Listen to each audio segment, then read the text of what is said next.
Nowadays I'm a glow up. Ferragamo to the toe up. Narco, Minnesota. When you hitting, get your dough up. I don't really wanna blow up, baby. Oh, just sip it down like it's soda. Nowadays I'm a glow up. Money flare Motorola. Oh,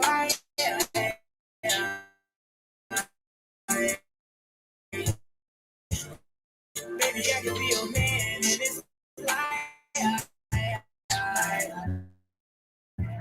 You don't even got a chance if you try. Go ahead. You know I'm frozen on my pain in this I'ma show her how it rain in this shy. I just wanna get her lost in those money flame.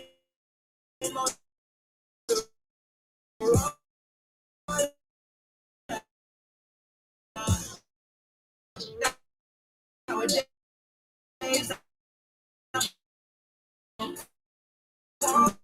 but she just wanna set the fall.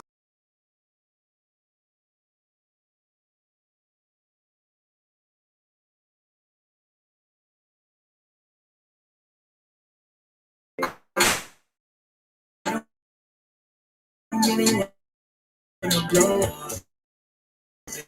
I just wanna roll up. I just wanna take my doja, sip it down. She just wanna blow the phone up. Bad bitches on my shoulder. Money flame Motorola.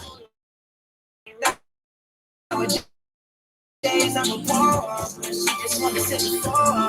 Bad bitches, he don't even got a chance if he try. Go ahead and tell that boy that you mine.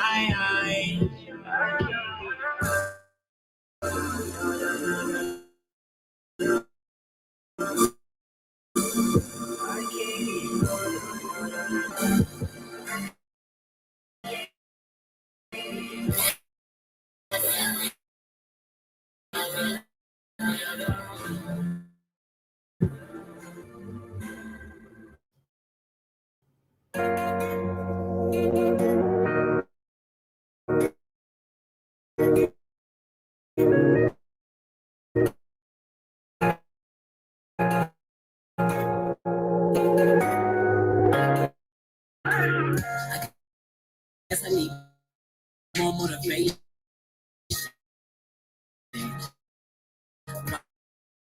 Why do I smoke every day? But I feel like a nigga been stuck in the basement. I don't know what's going on with me. Look in the mirror like something is wrong with me. I'm just real fed up with the fake shit. I've been doing so much.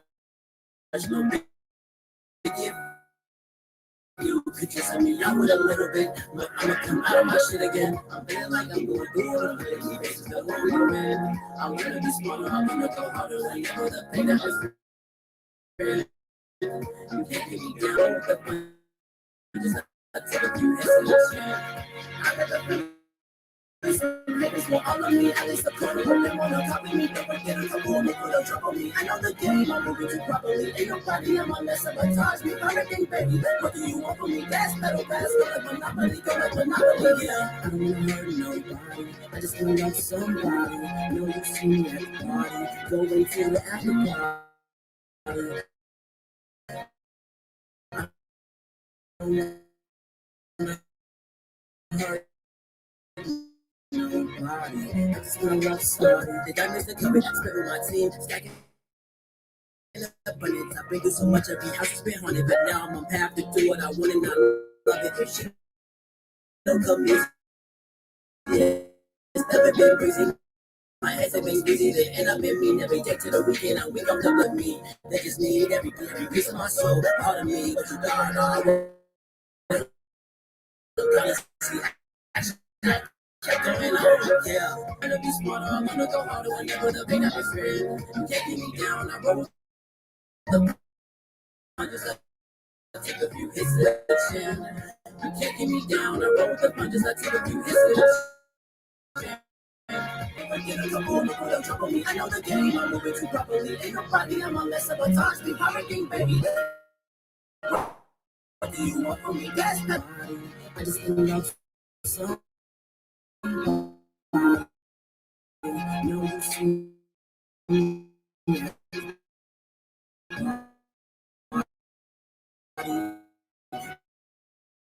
Going to the after party. I don't want to hurt no. Welcome, welcome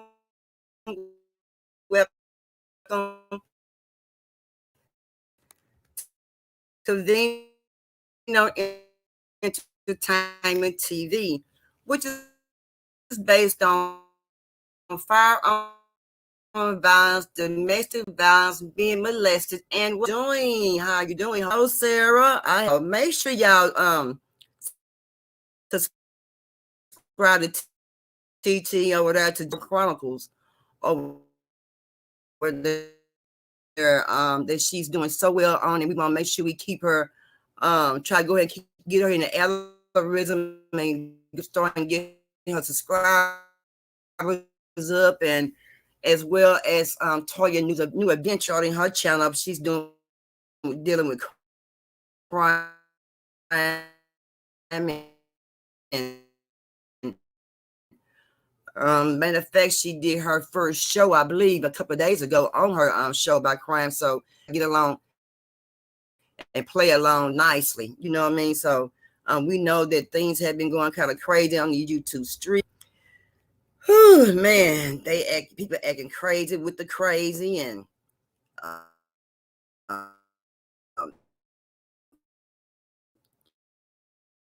you don't know who bipolar, who need medication. You know what I'm saying?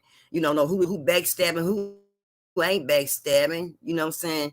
You don't know who backbiting you. You know what I'm saying? Front biting you. You just don't know nothing now.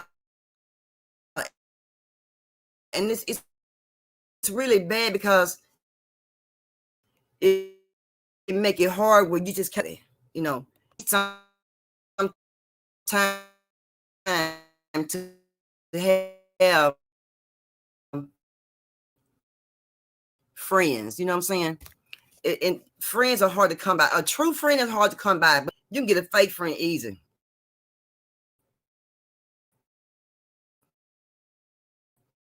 Friend come real easy. You know what I mean? I don't know why, but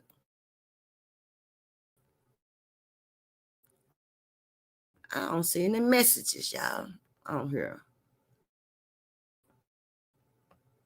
My wife didn't trip. It's showing messages on here, just showing blank.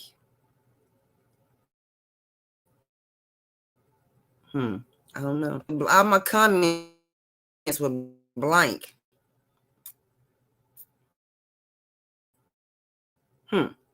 Yeah, it is crazy. I think I had a storm the other day, and like, I don't know what it could be. I don't know. But hey, there's no man.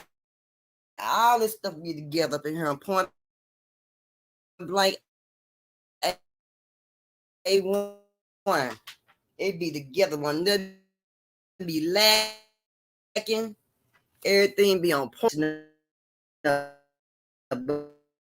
I want to know, have y'all heard about the book?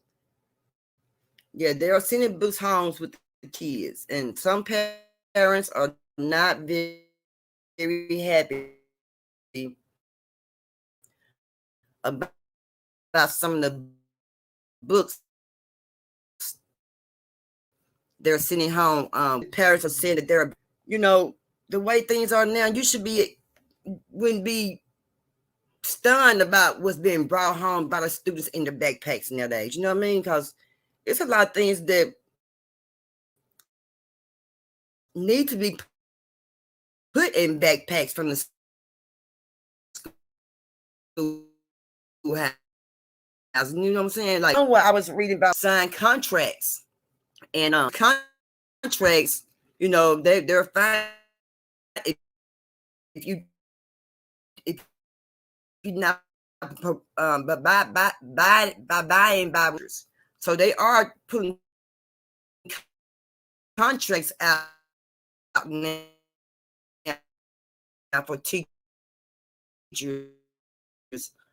to young students. Now, this is what you, in a way, what kids would be more meant to it. And it's a Winnie Pooh theme. Get a book started for firearm violence, but I don't know, because these parents here are giving a lot of backlash to the school district of DISD for this book. DISD was, they started apologizing to them about the book and explained to them about the book that they had sent home with the young students. Now, like I said, this is a Winnie Pooh theme book where the characters detail what to do when they are inactive. Is what did it to her. Did it for her. See, it caught her off guard. Okay. She instructions. What kind of instructions would you need to be in this book when you already know what to do as a parent? You see what I'm saying? And her saying very emotional because now DISD did end up apologizing about the book and about the content, the context of the book.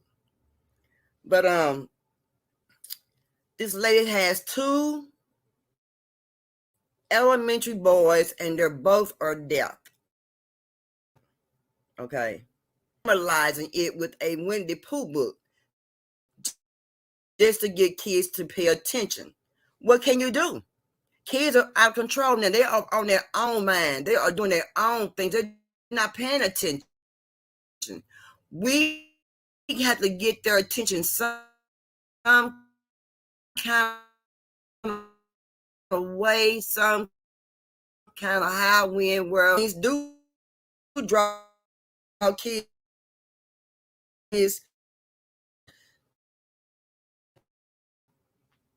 to see what's more going on with the cartoons. So I'm thinking this is why they did a Winnie Pooh balance.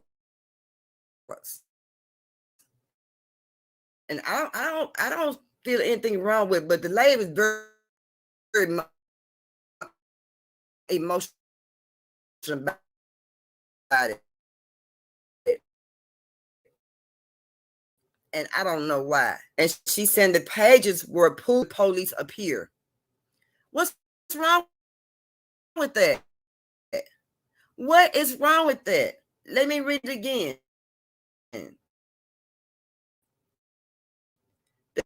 The pages are like similar to like, if danger is near, do not until the police appear.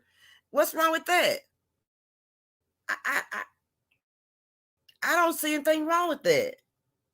I don't see anything wrong with that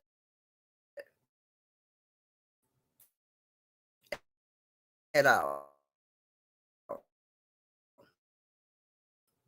You know what I'm saying?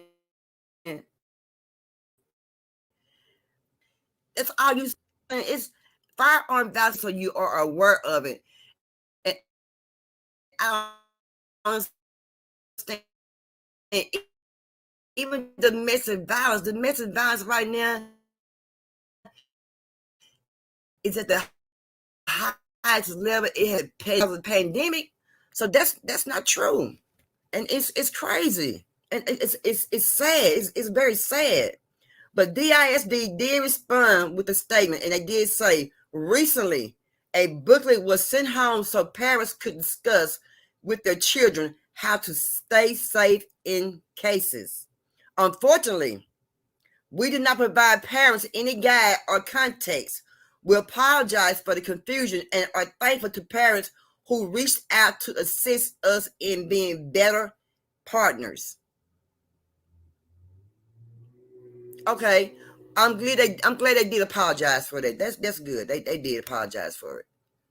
But still, hello Dragon. But still, this still need to be addressed. And since they did put it into a character of a cartoon character, I think that's a good deal. I think they did good because more kids would pay more attention now to this these active shooters, you know. And this also would be a drill, and you could teach your kids at home how to keep themselves safe in schools in case of things like that happen. This is one reason why they sent that book home, because they see that it's so many mass shootings out here in the world of the nation.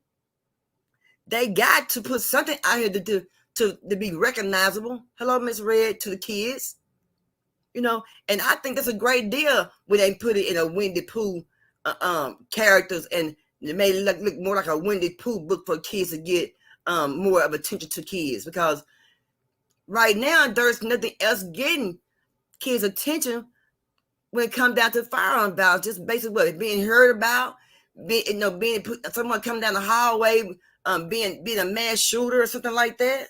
That's crazy. I don't understand that. So why not get our kids ready at home for firearm violence and show them how to move, where to go, and when? You know, how to win the world. You know, these are things you learn how to use. You know, in life. And yeah, go ahead. To me, I'm saying, yeah, that's a good deal. I recommend this kind of book. And like I said, I have thought about this kind of book myself, putting out a book about firearm violence for kids and how to keep themselves safe as well. I've thought about that. I have. It have crossed my mind. But since the DISD is getting so much backlash, man, look at her. I'm scared. I don't think I even want to do it. I think I may just wait till about another year and see what the outcome of this would be about this Winnie Pooh book, you know, for kids as far as firearm violence. And I think it's a very good deal. Like I said, it's a Winnie the Pooh theme book for young students. Do y'all think anything wrong with that, TT? For them to send a book like that to your house? You see what I'm saying? To warn kids how to, you know, take better action in school when something like this happens, because you know, I know some parents is not even talking to their kids about active mass shooting in the schools. You see what I'm saying? Some places it's not even talked about. In some homes it's not talked about. The only time it's majority rise is talked about is when it happened, or when they think it's gonna happen, or when it has happened in a school. And it shouldn't be waited till something happened, a mass shooting in the school happened, before we start talking about putting things in action, different laws, different policies, you know, different drills. You know, them things we should already have in place already, but we don't have them in place, and we don't talk about them things some households. So why not have someone to step up in place and put these books in schools so these kids can know, you know, how, you know, and when, you know, how to know the where, how, when, and where, and what. You see what I'm saying? It's very important. It's important. TT says firearm safety is a must for kids. Yes, they need to be educated on the danger of using guns at their age. Yes, they should be. Yes. And parents are they so scared to talk about these at home. Why not? Why not talk about these things at home when you're eating dinner? Hey, how's school going? You know, you're at home, you're eating dinner at the table full of everybody. You got all your good eatings on the table, and you got the kids around. You say your prayer. You know, why not talk about what's going on in school? You know, about the mass shootings and how to protect yourself, and you know, how to move and when to move, and you know, and what to say and what not to say. You know what I'm saying? Some parents is making it hard, and they need to understand that these kind of books need to be presented to kids so they will know how to move in school when there is an active mass shooter in the schoolhouse. Miss Red said, I can remember the county's drill during the Cold War. I think having children informed and prepared is important. Yes, ma'am, it is. But in Dallas School District, the DISD is getting a lot of backlash because they have made a Winnie the Pooh themed school shooting book for all young kids. And they're getting a lot of backlash and saying it's wrong, and they call them off guard, and you know how the kids are very excited to read it because the kids seen the Winnie the Pooh and all the pretty colors on the front of the book. And they ready to read it, but the parents saying that, you know, they're kind of scared to read these books to their kids. But you telling me that you're scared to educate your kids at the same time about what can happen about the mass shootings at school. So why be scared to speak to your kids about this book and read to them about this book so you can be more informed when things like this happen in the schoolhouses? Why not? I don't understand. I don't get it. I don't understand. I just don't understand. I don't understand at all. You know, we got to stand up, you know, and first thing we say is, well, I don't want the prison system raising my kid. I don't want my kid to go to jail and be in jail and school raising, you know, the jail system raising my kid. Okay, but the same way you think like that, the same way you need to think about your kid's safety at home, and the same way you can think about how this book may come in handy for your kids in a time of need. It could be in a time of need of a mall, the store, outside the parking lot, out with friends. This book right here is a book almost like the book like they used to have the Smokey the Bear book, the Forest Fire book, you know, like that, things like that. So why not welcome this book the same way we welcome Smokey the Bear? You see what I'm saying? In the woods, putting fire out. He also taught kids a good lesson about forest fires like that in the forest, things like that, wood. So yeah, why if you welcome that man and his education about the fires in the woods, why not educate our kids about mass shootings in the schools? I don't see a difference at all.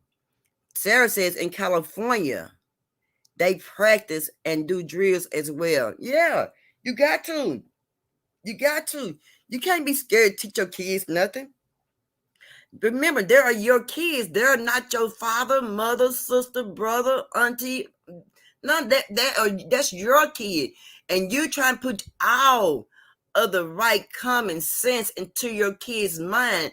And this book will definitely do it. I don't see why they're fighting about it. I don't know what the big deal is about it. I don't. Where's Toya? She somewhere sleeping, TT. But yeah, y'all, if y'all got to sit down and talk to your kid. I mean, I wonder, since if this lady's so scared about this book, I wonder, and I can just imagine how many parents don't talk to their kids about these kind of things that's going on in the world of today. And it scares me. It scares me to think that, you know, that this one lady is freaking out because they took a book home about the mass shootings. This lady got some problems, man. Oh, you woke now, Toya? Yeah, Toya be sleeping a lot. I don't know. I think she might be pregnant. She said tubes tied, but you know, I don't know. They tell me, you know, you can still make a baby sometime when your tubes be tied. I don't know. But I think that's what's wrong with her. Hit the link, Toya. I think that's what's wrong with Toya, y'all. I think that's what's wrong with Toya. But y'all, remember me telling y'all about Elon Musk, where he was doing the Neuralink technology that could help people smarter by connecting between the human brain and technology chipset wires. Now, these wires would be able to monitor your brain and activity and electrical stimulation to the brain. Now, my thing is, How many, I asked this last week, how many of us would go out and try this? How many? Now, it's just me. I think a lot of people would go out and try this new brain chip in their mind, you know. But I don't know. But I do know that the Musk company has been testing its chips on monkeys. Now, out of 23 monkeys, 7 monkeys did survive. Now, you might want to think about that. You can go get that chip now when I'm telling you about these monkeys, okay? I just said they had 23 daggone monkeys. You hear me? Only 7 monkeys survived. 7 monkeys survived. TT says we had the DARE program back when I was in school. They used to come out and educate us on drugs, guns, gangs. I appreciate the childhood I had. They did, but they don't do that no more. They don't do that at all, period. You see what I'm saying? They don't even have that in school. I mean, I remember when Gavin was going to school, they had this McRuff dog. They had the fingerprints on a little card, on the plastic card, fingerprints, and had all this information and everything down and all that. And McRuff would come to the schoolhouses, and they don't even have McGruff. They don't have DARE no more, TT. They don't have none of that stuff no more. And it scares me because of the fact that what we were growing up on has raised us to be so well that these kids now, they don't have the same education of what we had. They got a better education, but the education that they get is not sticking with them, and they're not using the education that they got. They're not using the tools that they have learned. They're not using nothing. They just being a free willy, free mind, free person, free spirit. Toy said we had DARE program as well. Yeah. I know y'all did because we had them in my school where I was at. You know, it's crazy. It's not right. She said, yep, he was the truth. McGruff. Okay, it was McGruff then, TD. Okay, I was right then. Used to dance, did dance and everything. He was hip and happening. He sure was, TT. That's his name. McGruff. He did everything you just said, TT. I remember that McGruff dog. I remember him. I sure do. And he was at the schoolhouses and all that. But now we don't even have that no more. Sarah said they should because it's important. Yes, it's important, Sarah. It's very important to have that. Mr. Red said their brains were basically fried from what I heard. The ones who didn't survive. Oh, you heard about that, Miss Red? Okay, well, I'm glad somebody's heard about that. Yeah. Isn't that something? I mean, fried them doggone monkeys' brain to death. And then they said they would get some more monkeys coming along. How many of them monkeys you gonna hurt? You know what I'm saying? I mean, monkeys are pets, but still, you making them a test, you testing on them. So, how many more monkeys are you gonna test them? If you had 23 and all of them died besides 7? Come on now, that's crazy. And on top of that, they sent a rough draft of the prices for the implant without insurance. It's $3,000. Now, for the operator wage, you gotta pay $750, and for that robot, you're gonna pay $1,000. And the follow-up appointment, then you can't get nothing done. Now, remember, you always need a follow-up. Even when you go to the doctor, you do a follow-up. Come back, check on this, check on that, check on this, because they call me all the time. Get tired of it. Then the follow-up appointment gonna be $1,250 just to do a follow-up on that brain chip. Now, you have to ask yourself, is it really worth it? You know what I'm saying? This brain chip, you know what I'm saying? They say it's gonna let it do a lot of things for you. You know what I'm saying? It's gonna be implant to your mind. You can do a lot of let's say you would think better. It tells you about your health. It electrical stimulate your whole brain. You see what I'm saying? And I don't think I want that. You know what I'm saying? I can't afford that, no way. I can't afford that. And then they're trying to get a robot, a home robot could help with your memory problems. Also, find lost things in your house, lost items. And so the engineer hoped that their breakthrough would help Also, with Elon Musk preparing with the human trial of the brain chip. So, they're coming out with a lot of stuff, y'all. That I ain't with all that stuff, y'all. I ain't with the brain chip. I don't want no robot in my house. Eye spying on me and see what I got going on my ears. I don't want none of that. You see what I'm saying? Because you people just kind of coming up with stuff now just to take people money. Things we don't even really need is getting invented. Things we don't even use. We know things we even thought about using. They have made the things, technology so just high level. I mean, when technology first started out, things weren't like that, like the cell phones. I remember we was the car cell phones, the big cell phones, then the bag cell phone. Then it was the big cell phone you hold to your ear, and then and I remember the big cell phones back in the day was prime cell phones, and then it went from prime to all kind of off-brand cell phone companies, and I think the only ones really hung in there out of get was AT&T and Prime, Verizon, and what's that one just so doggone high? I just cannot stand that high. Sprint so doggone high. Lord have mercy. You need Sprint. They just too high, and I know they high, but Sprint will make you, and the show will break you. I don't fool with Sprint. They can keep all that Sprint stuff. I don't fool with them. I don't fool with the people at all. And of course, y'all do know this month is what? Pride Month. Hey, Pride Month. It's Pride Month. Yeah, it's Pride Month. Happy Pride Month to everybody. Everybody. I'm not biased. I'm not stuck on one thing. I'm not closed-minded person. I'm a very open-minded person. You see what I'm saying? And I understand what Pride Month is about. I understand how it works. I've met a lot of nice people. I have become to love a lot of people. That's dealing with the LGBTQIA community.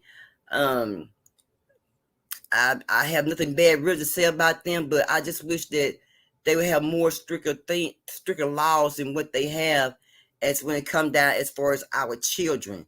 The LGBTQIA community are some good people. There are some well-educated people. There are smart people. They're loving people. They're happy with anything. You know what I'm saying? They'll feed you. You know what I'm saying? They give you, and I know one thing for sure. They will give you their last. They will give you their last on everything. You know what I'm saying? I got a homeboy named Ben. I got a homegirl named Mabel. I got several friends that's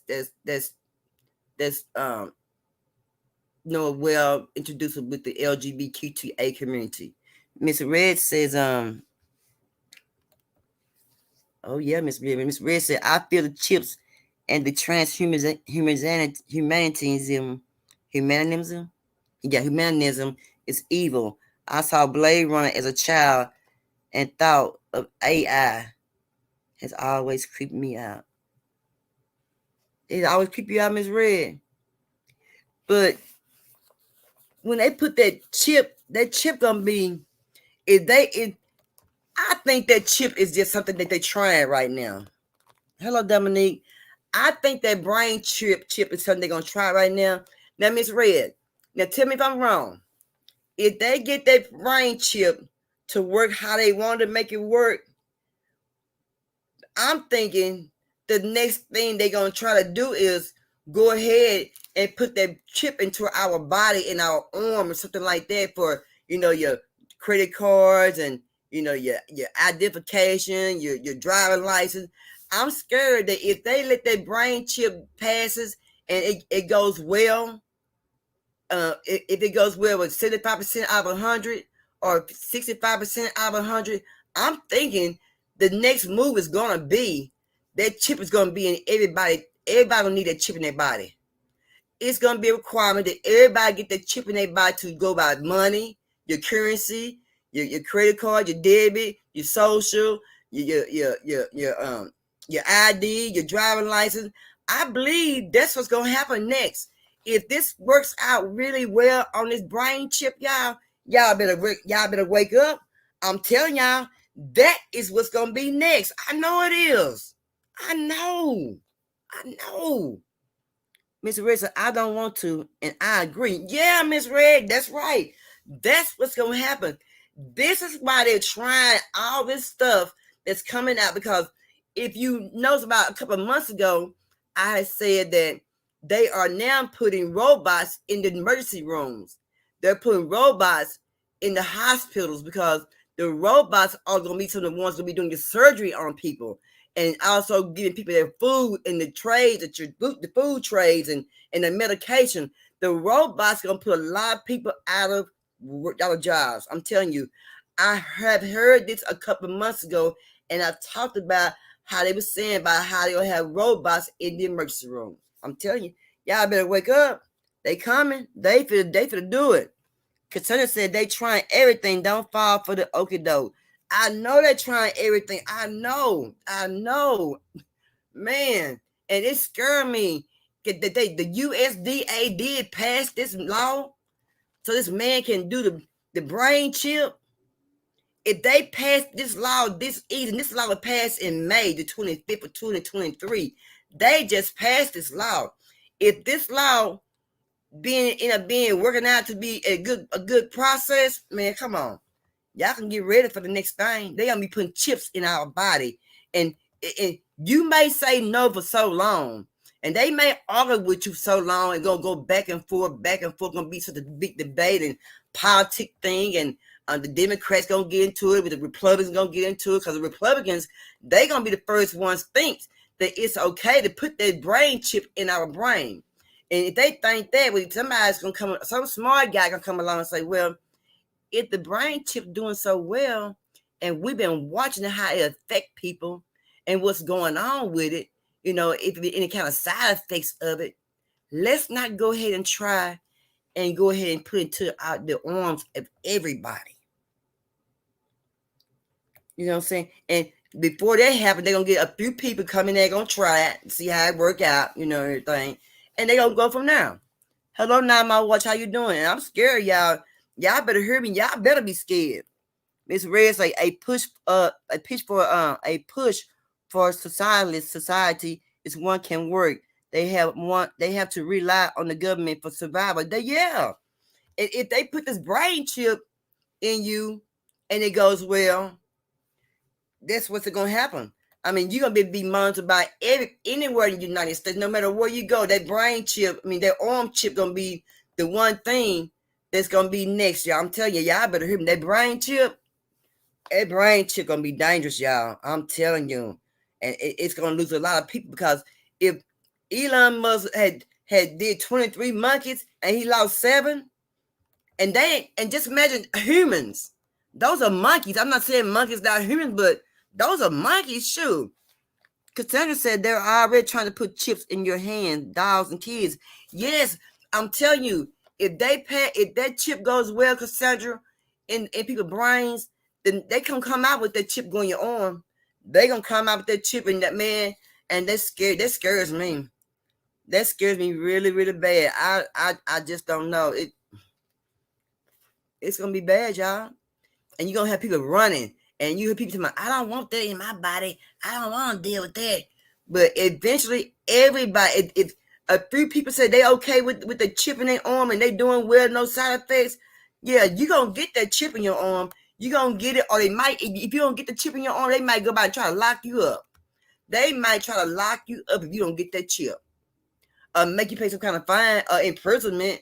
But I'm telling you, that's what's going to come up next. And that's what's going to be, I say, they just did the USDA did it okay to be finalized for the brain chip in May of this year. So I say about another year, maybe before then. They probably trying to work on some kind of way to put the currency and everything on a chip to put in your arm. And that's scary, y'all. I'm scared, y'all. I don't know. And I hope I ain't the only one scared. Y'all better be scared too, because if that brain chip work and then that robot work at your house as far as the engineering and everything, doing what you say, do your chores and stuff around the house, you can get ready for it. And go ahead and get your bail money for it if you're gonna be the ones who ain't gonna be dealing with them kind of things. So you go ahead and get your bail money together because you're gonna be in jail, because you're gonna get locked up, because you're gonna have that, and it's gonna be mandatory. Katrina said that's when we all gotta come together and stand up. Yeah, we all do. But some people ain't gonna do it, Cassandra. Some people just not gonna do it. I'm dropping my link, Cassandra. Come up, hit the link for me right quick.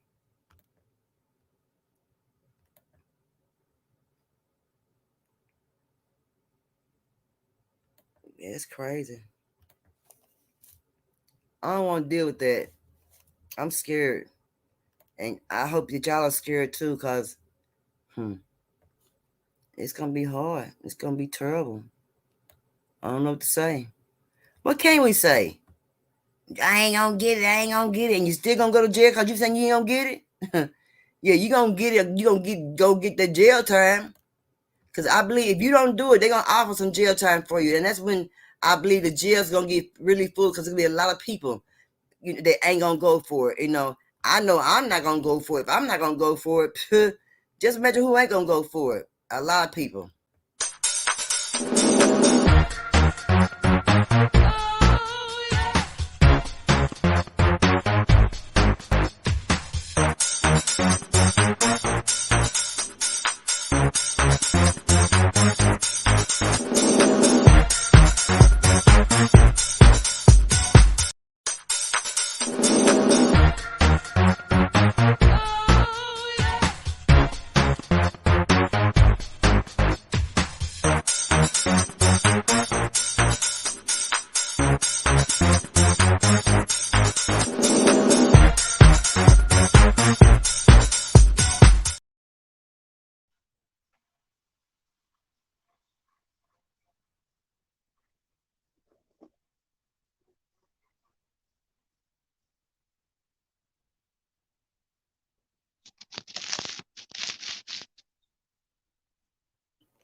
Cassandra, can you hear me, Cassandra?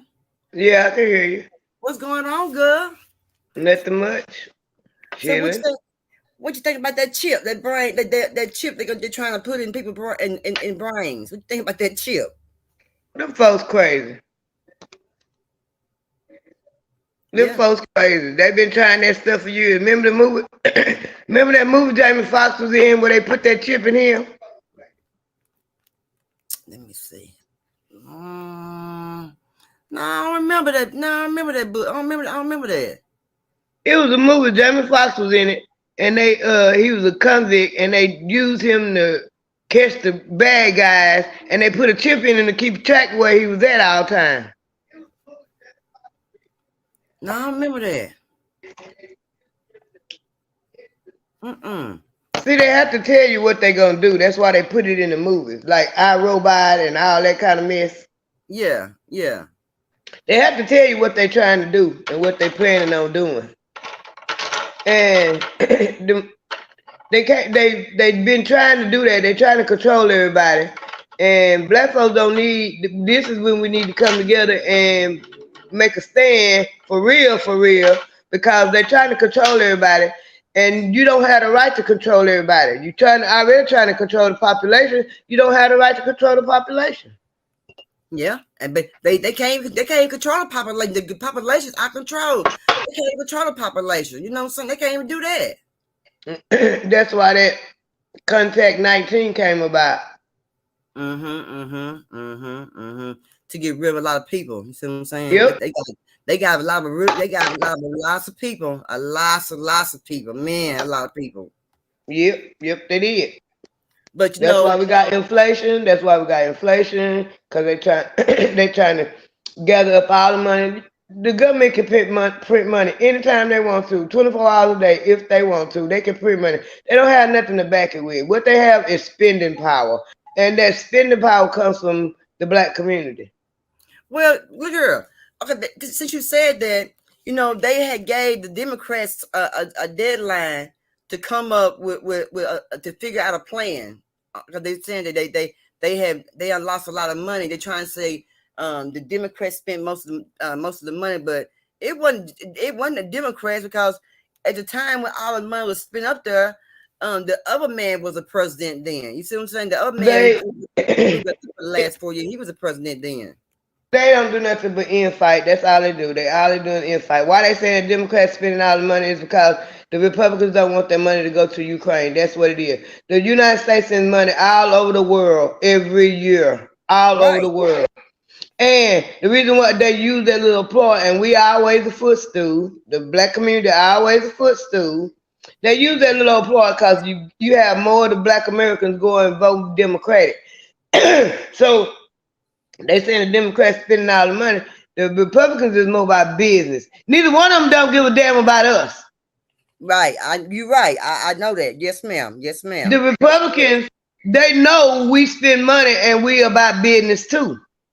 Right. The Democrats know that we've been voting for them for the last 50 years, and they've been using us, and they've been doing nothing for us but using us steps to get everybody else up in here. That's what they done. That's right. That's right. Now the black community is waking up and understanding they need one of us for us, and that's all a ploy. It's all a ploy. Right. That's why the Republicans saying they mad about what the Democrats doing. They mad, yeah, they mad because the Democrats in power right now, which they really ain't got no business being in power because they fucking shit up. Anyway, my bad. Yeah. And you know what? I said the same thing, Pep. I'm like, why they making a big fuss out this money and they can go and print however much money they want? They got the power to print any money that they want in the White House. All the I mean, I don't know how much print paper they got as far as money, but they got all the money. So why is people hungry, homelessness, and why they can't figure out a better plan than what they got as far as the money. You see what I'm saying? Instead of just because they greedy. Because they greedy. They greedy. This country was founded off greed, and they still greedy. They greedy. They greedy. Why is you sending all that money? You got 60 billion. Like I said last time we talked, you supposed to take her home first. You just sent $80 million more over there to Ukraine, and you got all these homeless people over here.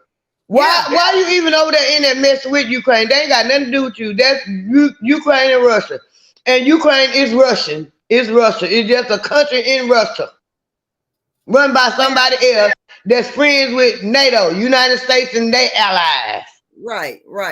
It's all a bunch of mess. You got money for that, and you got homeless people over here. You got making it hard for the people who live here, born and raised. They can't even get food stamps, but you give them to all these people that's illegal. Amen. You better say it, girl. Yes, they is doing that. And give us a hard time. Give us the Americans a hard time to get food and it's crazy. Girl, it don't make no sense. You know the black community got 3.5 trillion spending power a year. That's how much money black people spend a year. Yeah. Where we getting this money from? Because we trying to make ends meet. And us trying to make ends meet is keeping this country running. We know how to survive. We survivors. We gonna do that. They already know that. So that y'all taking that 1.3 trillion that's circulating around this country, and y'all doing what y'all want to with it, and won't give us a penny of it back. We got damn near beds for your income tax, and then when you do when we get our income tax, you got to set up for that you gonna buy 1, 2, or 3 things. You're gonna buy some furniture, a car, or some food and clothes. Yeah. You're gonna do one or the other, huh? You're gonna do one or the other. Because you need them, and you waiting on that little money. You don't work like a dog all year to get it. You taxing the little man. The little man is the highest tax person it is in America.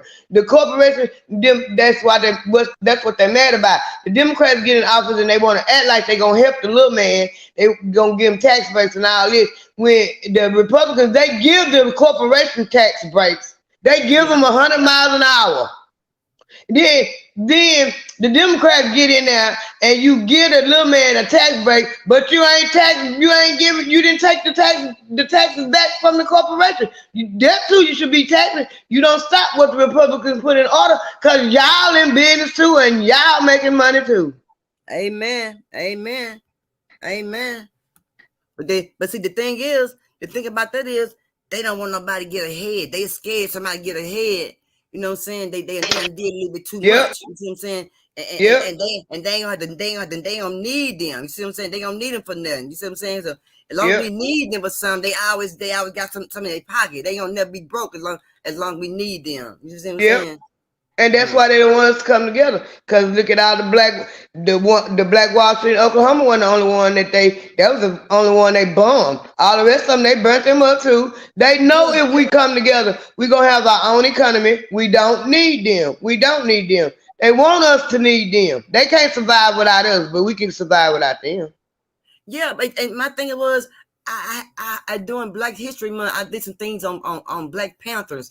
You know, the Black Panthers also play a big part in the Black Wall Street. See what I'm saying? And they, you know, and I don't understand why we can't get that back.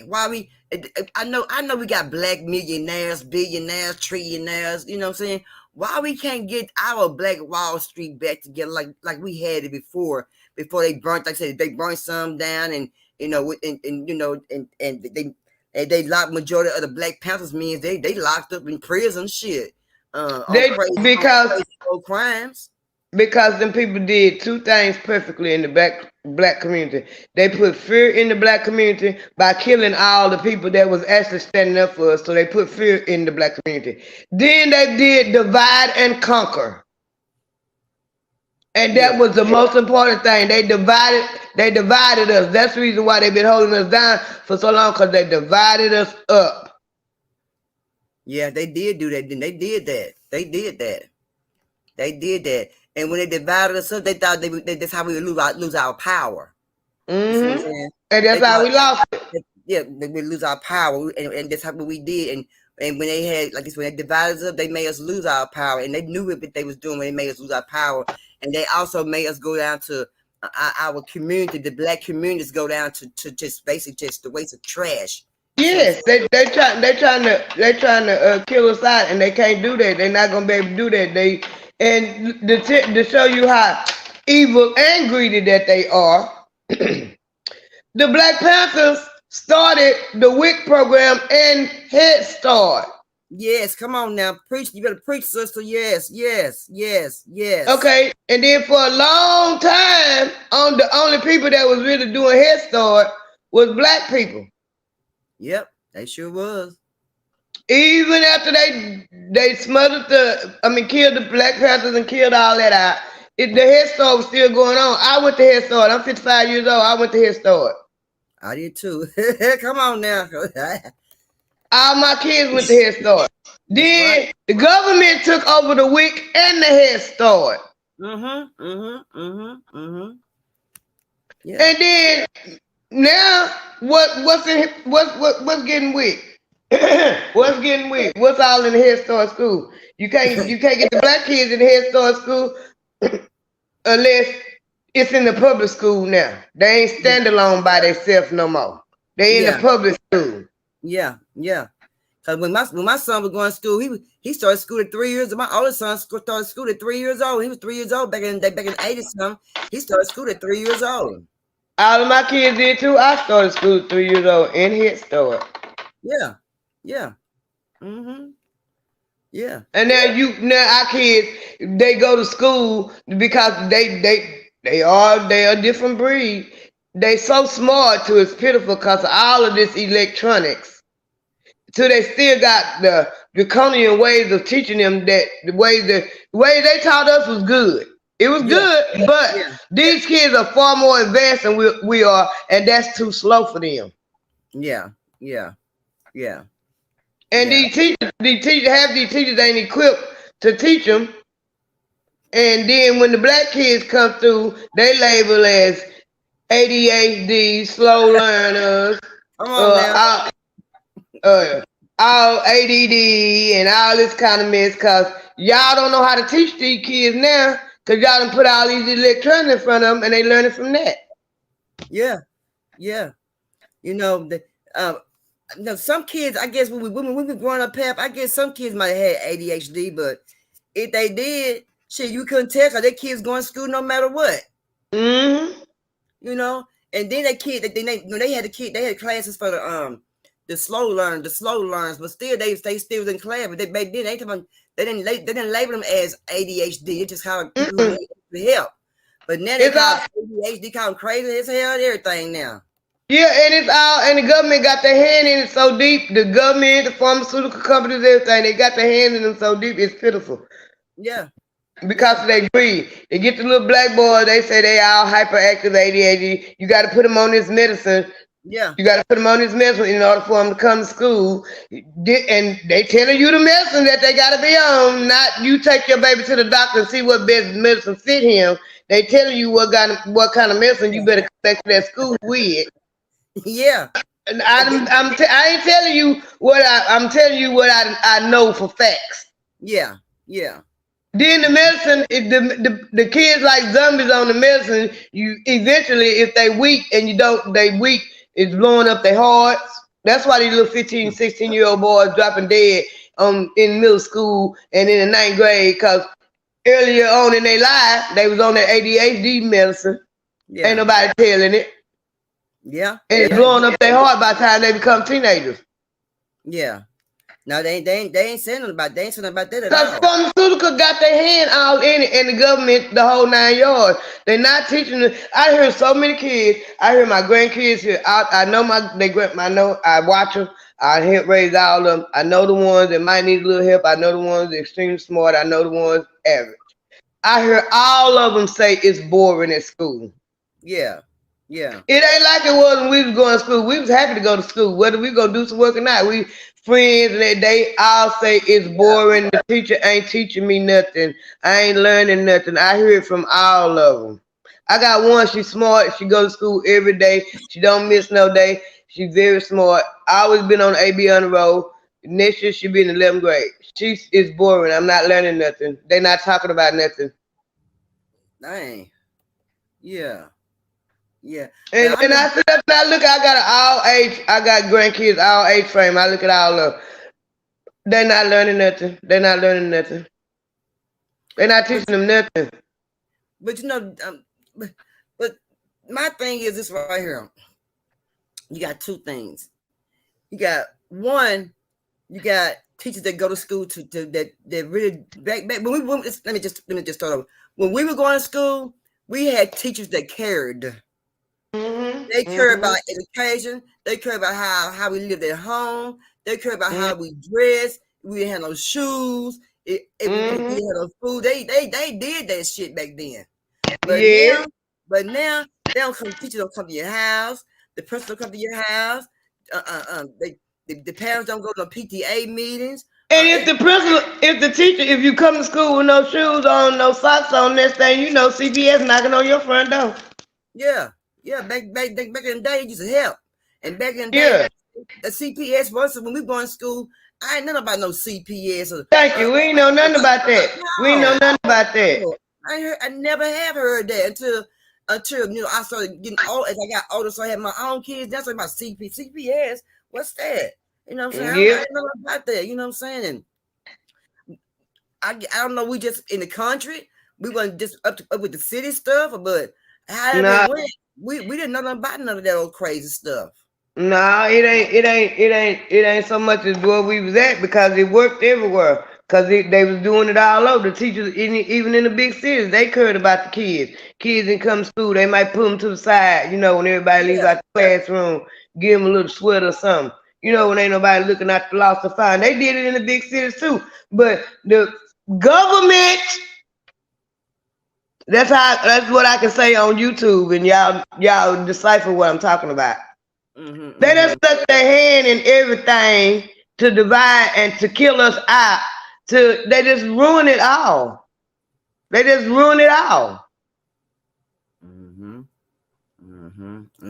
hard. It's sad and hard. Yes, it's sad and hard. You know.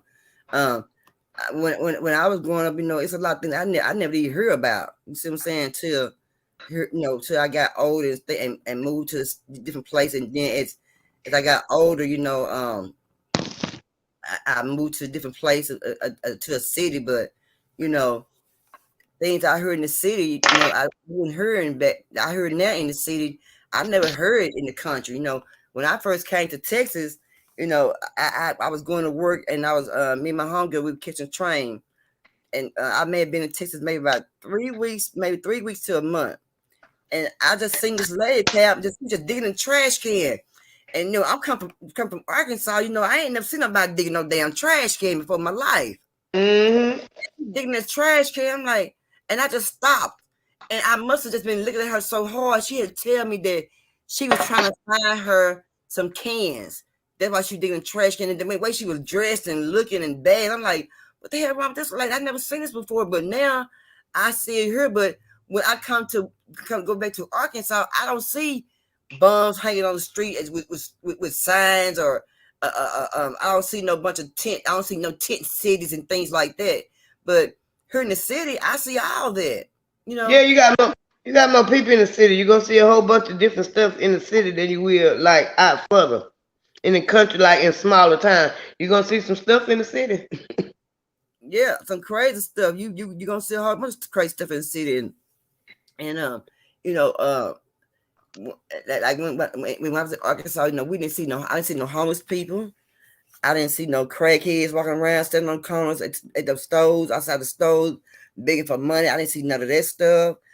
You know, lots of stuff I didn't see then. I see now, and you know, and I used to be phased by it, but now I'm not even phased by none of it because I'm so used to it now. Yeah, and that's what they like about it, for us to just, for you to see it so much to you, it just don't even phase you. That's why when you watch the news and stuff, anytime it's a horrible crime and it's a dark skinned person, they plaster their name, their information, everything they know about them on the TV. But if it's a light skinned person, you don't know nothing about them. No, you don't know nothing. You don't know nothing at all. Might not even hear it on the news. And that's the crazy thing about it, you know what I'm saying? And then, you know, and the news don't tell you everything, girl. The news don't tell you certain. The news tell you certain things because they don't want to make you sad. They don't want to make you sad. They don't want to make you sad. So them being gave you so much. And have you noticed, Pap? They being gave you so much bad news and on bad things on the news, and at the end of the news, they have to give you something happy at the end. Yes, that's why they call it a program. It's programming. Yeah. And what one time I was watching, this happened like about a year ago, and it just I don't know, for some reason I got mad when them two little boys over there Mansfield was fighting, and before they even told the backstory, after the little boy pulled out the gun and shot the little boy, both of them was from the black community. Okay. Before they got any backstory, it was the fact that the little boy had the gun at the school, and it was all over the news. But they put the little boy picture on the news. They showed the little boy car on the news. They showed his license plate of his car. They showed his home address. They showed the house that he lived in. Shut up. And I'm like, and it was all within a couple of minutes within about 2 hours of the shooting. This was on the news because they kept flashing it on TV. I was getting mad. I was watching Young and the Restless. And I'm looking, I'm like, they showed that little boy a picture of the name, age, the car, showed what a picture of the car, the license plate number, where he lived at home with his mom and daddy. Okay, no matter what went down, y'all just put that little boy life in danger. Yeah. I ain't saying nobody was right. I ain't saying nobody was right. I ain't saying he was right for having a gun. I ain't saying none of that. Yeah, right. But you put that little boy, you put everything about him on the TV. Yeah. And then on top of that, before you tell all of you, the little boys are fighting. One of them 16, the one that shot, he was 16. The little boy got shot with 14. Come to find out, the little boy that was 14 had been bullying the 16-year-old. Because he had a little money in his pocket. He had a black Charger car. You know, he dressed pretty nice. And the other kids was telling this what led up to the fight. That the little boy the other little boy, the 14-year-old, shot him pretty bad, almost killed him. True enough. But the little boy had been bullying him. That goes back to bullying and what the parents doing. Mama on the TV crying and everything. Your 14-year-old son got shot. Okay, I feel for you because I don't want nobody child to get shot, especially another black man shooting another black man. Right, right. But your son was bullying. Your Right. son was bullying somebody older than him. That's crazy, wasn't it? 14 years old. Yep. Now, bullying come to me. I don't know. Bullying come. I want to say bullying start at home. I want to say it, but then again, I don't. But then again, it could be just from your peers. You know what I'm saying? From your peers at school. You see what I'm saying? So I can't say bullying just it starts at home. I can't. But say you know, but a lot of times the bully done been bullied. They have to learn it from somebody and somewhere. Yeah, they do. You right. They do. They do. It learn it from somewhere. But is it from home? Okay, could you say that bullying could possibly come from home when you have multiple kids in the house because brothers and sisters gonna bully each other? Yeah, it can come from home. It also can come from mom and daddy because we just like you got good and bad everything. You got good parents, you got bad parents, and parents can also bully a child. My daughter accused me of bullying her. She said I posed fear in her. I always bullied her. Yeah. My daughter told me that. So it could come from the parents, and you could do it, and you don't know you doing it. Yeah. Yeah. Because I was a young parent. I was young. I was 15 years old when I had her. So I don't know. I was still learning. I was a child. Yeah. Yeah. But you didn't know. It could have been, I ain't saying I did or I didn't. I could have bullied her and did not know that's what I was doing. So yeah, it can be learned at home. Yeah. Because when you got like 2 or 3 brothers and sisters or whatever, most of the kids in the house, they're gonna be like, give me that, that's mine. You know what I'm saying? Yeah. That's mine. Well, you ate my such a, you ate my such a, you see what I'm saying? Well, stop pushing me. You quit pushing me. You see what I'm saying? Yeah. So it can start like that from home. You know what I'm saying? Yeah. It can start like that too, because I'm the oldest of 7, so I know exactly what you're talking about. I'm the oldest child of 7 kids, so yeah, we bullied each other. You don't bully the little sister and the little brother, you to a certain extent. Yeah. And you just don't know how the next person gonna take it. That's the problem.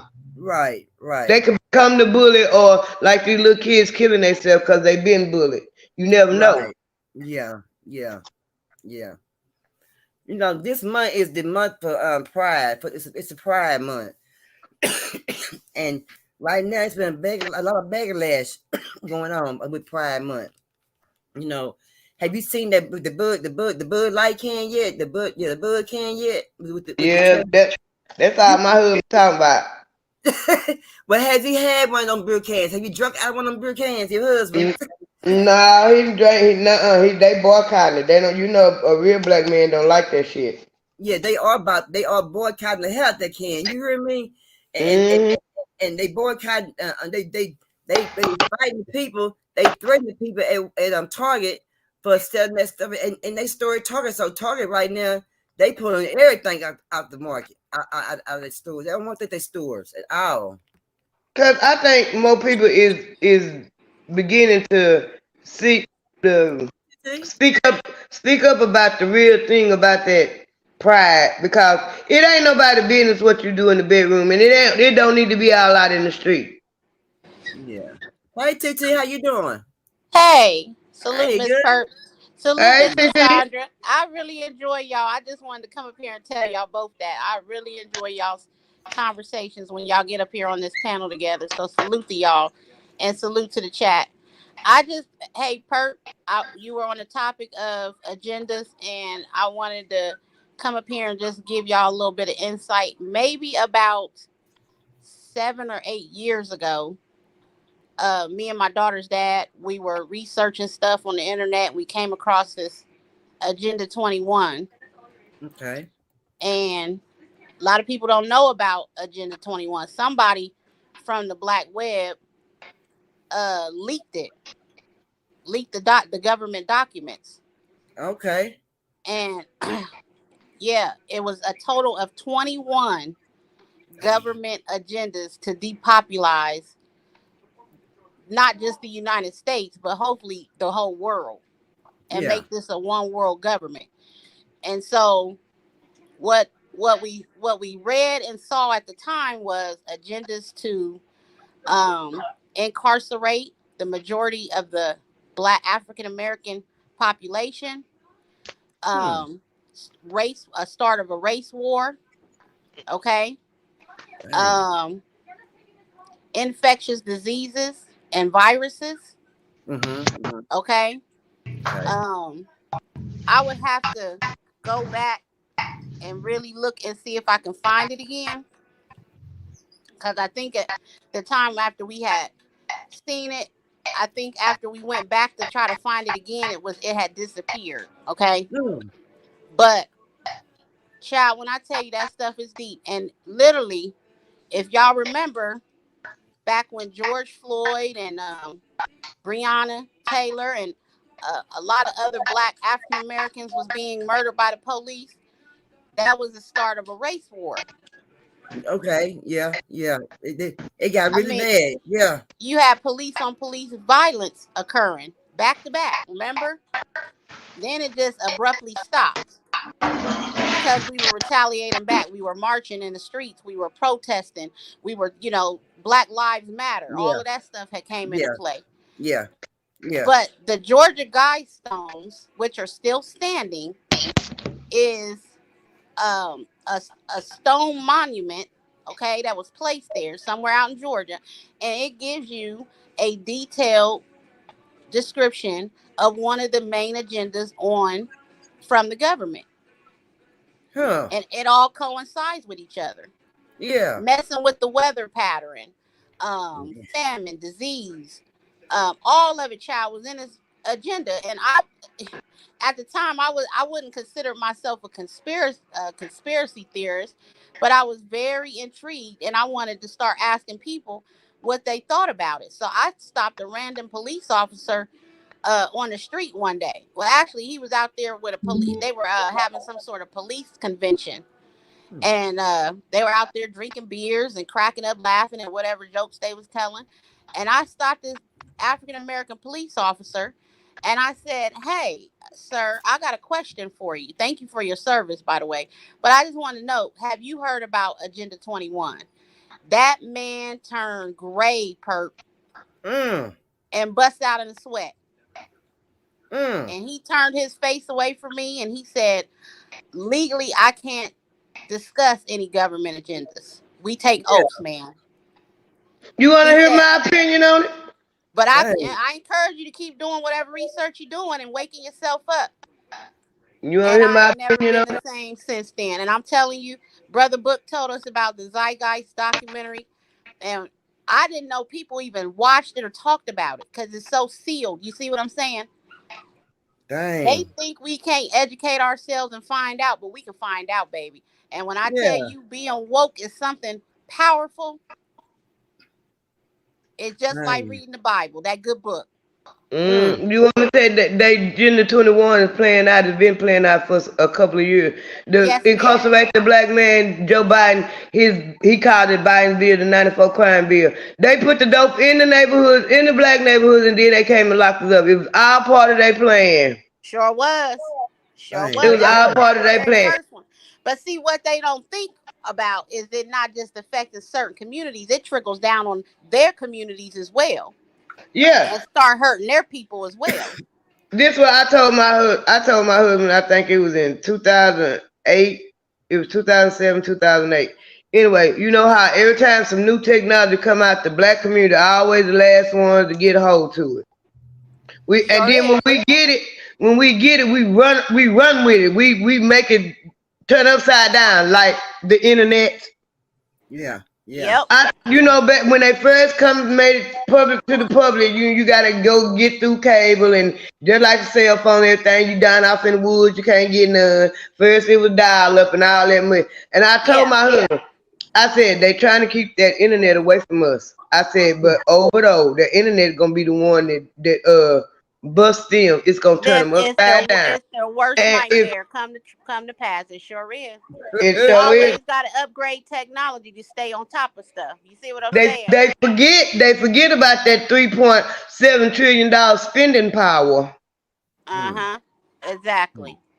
Exactly. And folks like Dr. Sebi and them, they done Mm, found cures to cancer, AIDS, HIV, herpes and stuff. The stuff that Yeah. they done put planted over here. They killed them people, y'all. yeah, they kill them people. Me and my other friend was talking on the phone, and we always talk about how they listening to us at these devices. And I said, yeah, they mad at me because the age I am, and I ain't on all their pharmaceuticals. Exactly. All the They can't pharmaceuticals. understand why I'm a black woman the age I am, and I ain't bragging. I go to the doctor. I ain't just 100% healthy because I'm of age, but I'm healthy for for my age frame. No, because y'all ain't been pumping me with y'all drugs for the last 20 years. Yeah, No. No. all this processed food and gluing meat and stuff together, and Yeah. that stuff is causing cancer. And we Yeah. ain't supposed to be consuming milk. You know what I'm saying? It's Yeah. a lot of stuff that we ain't even supposed to be consuming. So can you imagine what they done put in our medications, y'all? Yeah. Girl. Oh, yes, They Lord. had certain medication is out. The internet is telling it out. They had certain high blood pressure medication that was targeted strictly for black people. A When you white get to man handing told. out free Medicare, free Medicaid, health Yep, care for everybody, and doing yep, all kinds of reforms and stuff, there's a reason why they trying to kill us, y'all.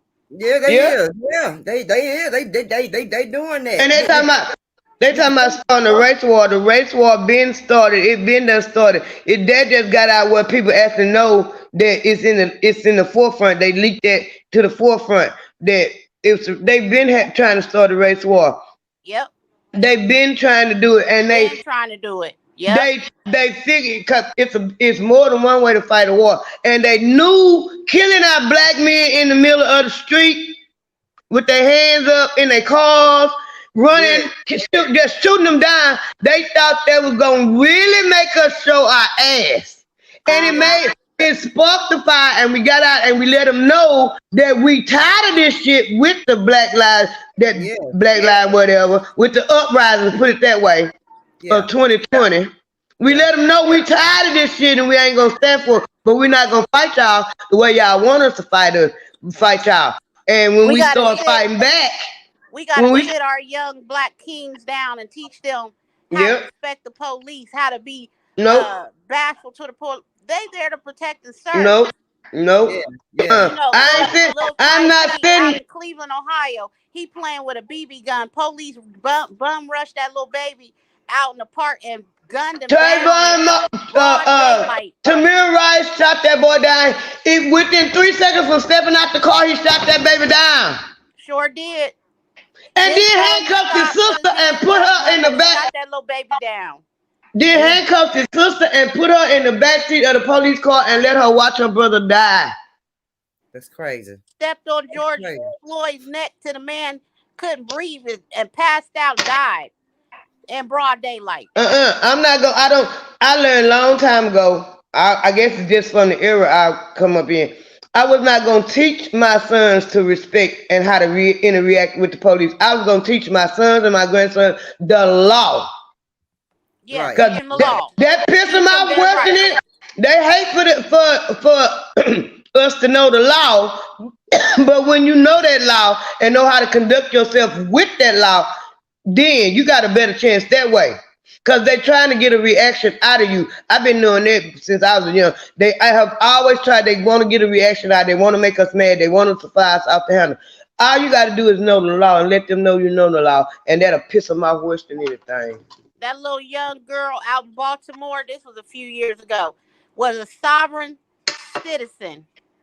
She had her sovereign citizenship through her dad, who was a militant. And he taught his children how to arm themselves and protect themselves against the government and the laws that affect them. And that Yeah, little girl took her license plate off her car and she said, "My vehicle do not belong to y'all. I Hmm. don't even have a right. registration in my name." They carried that young girl off to jail, tried to put her babies in CPS, and Hmm. 2 weeks later, they kicked that girl door down and murdered her. Hmm. Yeah, they don't like that It's shit. so many stories out here, y'all, because we as a people don't know our laws. We don't know our Yeah, rights. right. It's so many stories out here where they done murdered our people, and then they try to cover it up. Yeah. Let's Yeah, go.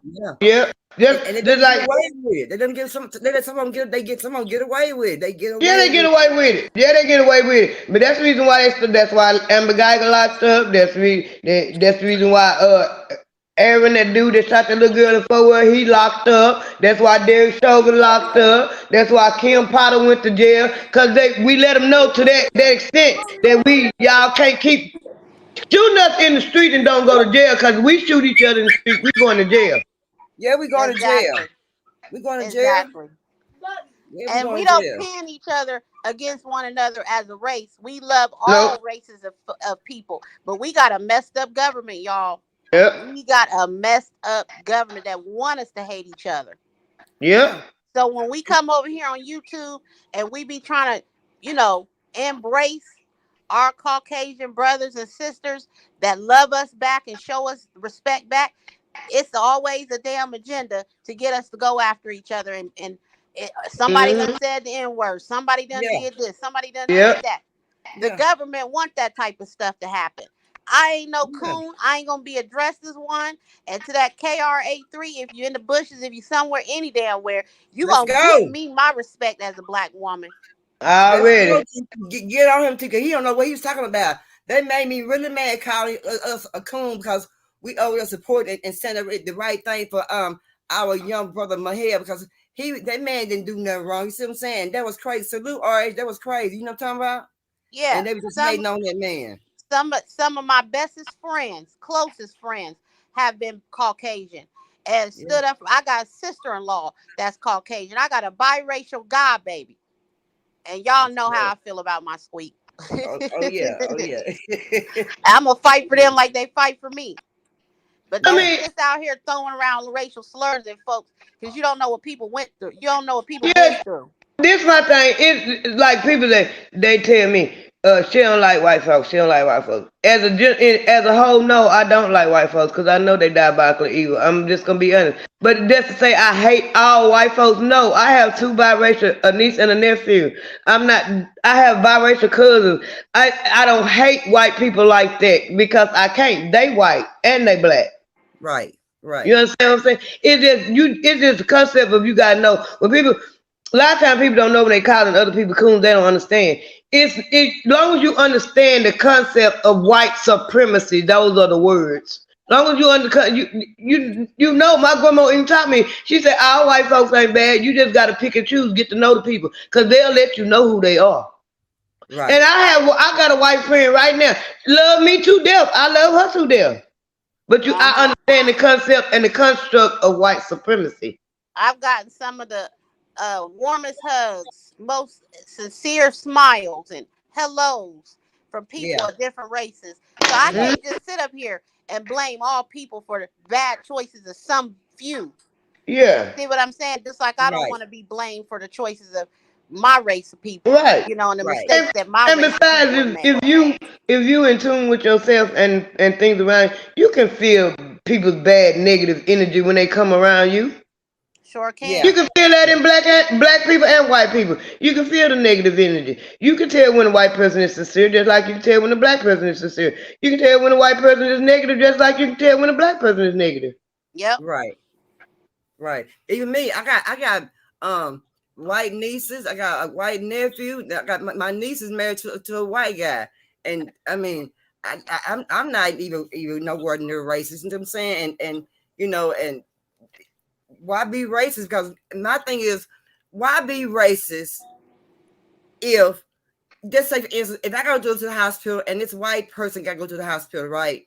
Mm-hmm. And if they need a blood transfusion to live, to keep living, and if I need blood transfusion to keep living, do you think I'm gonna complain about my blood? No, because I'm not racist. But then at the same time, this white man y'all been saying is so racist now.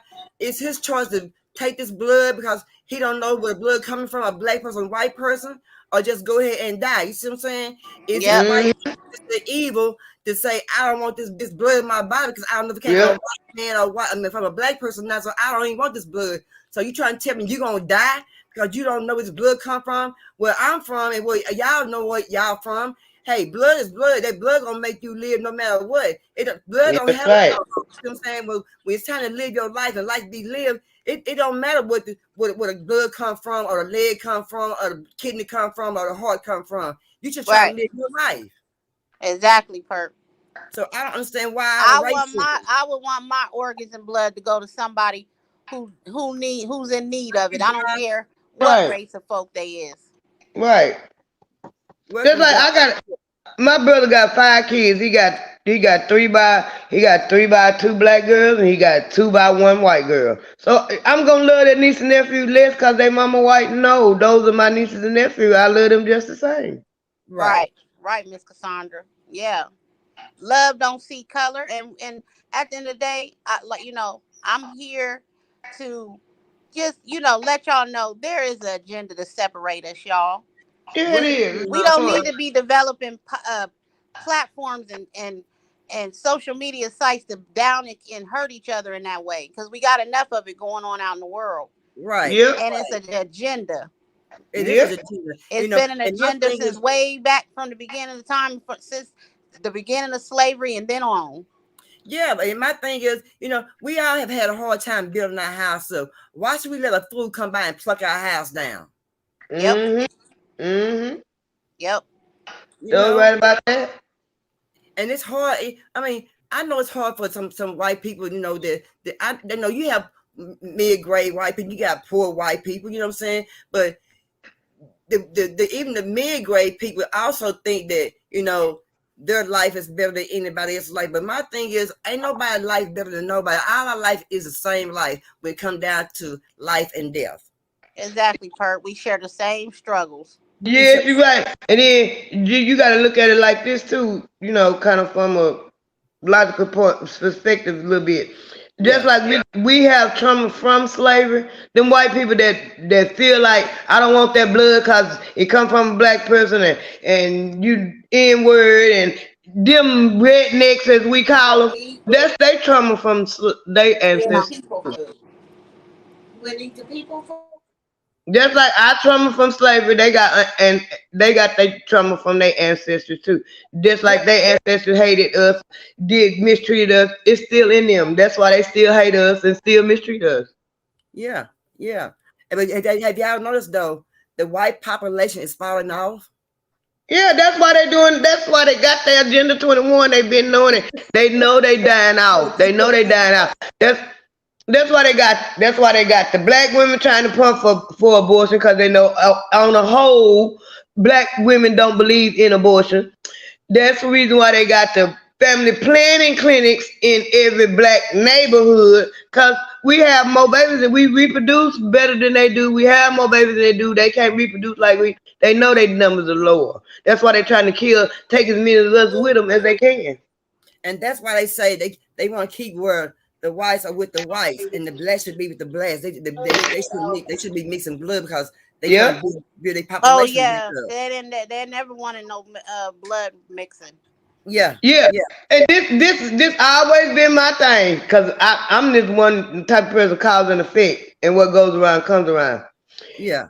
Ooh, we all on this panel, everybody listening and know that if a white girl get with a black boy, that is a no. Daddy gonna have a fit. Mama gonna have 4 strokes. That's a no. But when nobody said nothing when Daddy was raping the slave over there. Wasn't nobody saying that when Mama was over there raping the boy slave too. Wasn't nobody saying that. Now y'all children running straight to black folks. We embraced my sister-in-law, and she's Caucasian, and she got one of the biggest hearts, and she is one of the most sweetest people you ever want to meet. And we embraced her. She dated my brother, and they were young kids in middle school, and they still together and got a baby. And so I just don't see. I just don't have a problem with mixing race. Yeah, it's gonna happen. We all out in the world together. What they thought was gonna happen. That's what I'm saying. That's what I'm saying. When they was over there raping the slaves, what y'all thought was gonna happen? Yeah. Y'all offspring gonna run right to them. And her Go run. family accepts my brother, and love him like he part of the family. So, one thing I said, we don't got to integrate because we in this world together. It don't make no Right. sense to have to do that. That's right. That's right. That's right. I feel the same way. I feel the same way. But we as black people, we have fought a hard fight, you know what I'm saying? And we still fighting one right today. Just like we were saying earlier today, if we still had the Black Wall Street and all that, I think we'll be way ahead of the white people, I believe. That's just how I would see it. You know what I'm saying? I think We would be. That's why they destroyed them, and we need to get back to that. And believe it or not, it's a lot of people really trying to do that. Mm-hmm. Well, we got to start with education. Yep. Yeah. You know how we was talking about earlier. They had the DARE program, and we Yeah. was educating our kids on. They had the Head Start. We got to bring all that stuff back. We got to bring these communities back together that cares. Okay, Right. Everybody shutting their doors and they blind. I ain't made. They out there shooting and fighting. Ain't my problem. Yep. It's got to be everybody's problem. Yeah. If you want to combat the crime and the issues in our community, you got to make it your problem. You got to care. And you got to let the ones out here that's lost, that don't think that nobody care about them, that they are cared about. That's right. That's right. If our government system has failed us, then we got to take our power back. Yes. That's right. All races of people. Yes. But with that being said, I'm going to go ahead and drop down. I truly do appreciate both you ladies. Salute to the chat and everybody in the bushes.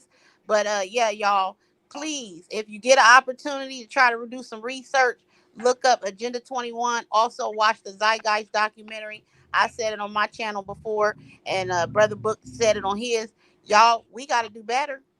Yeah, we gotta get educated. We got this. We gotta get together. We got to straighten up. Straighten up. TT, yes, ma'am.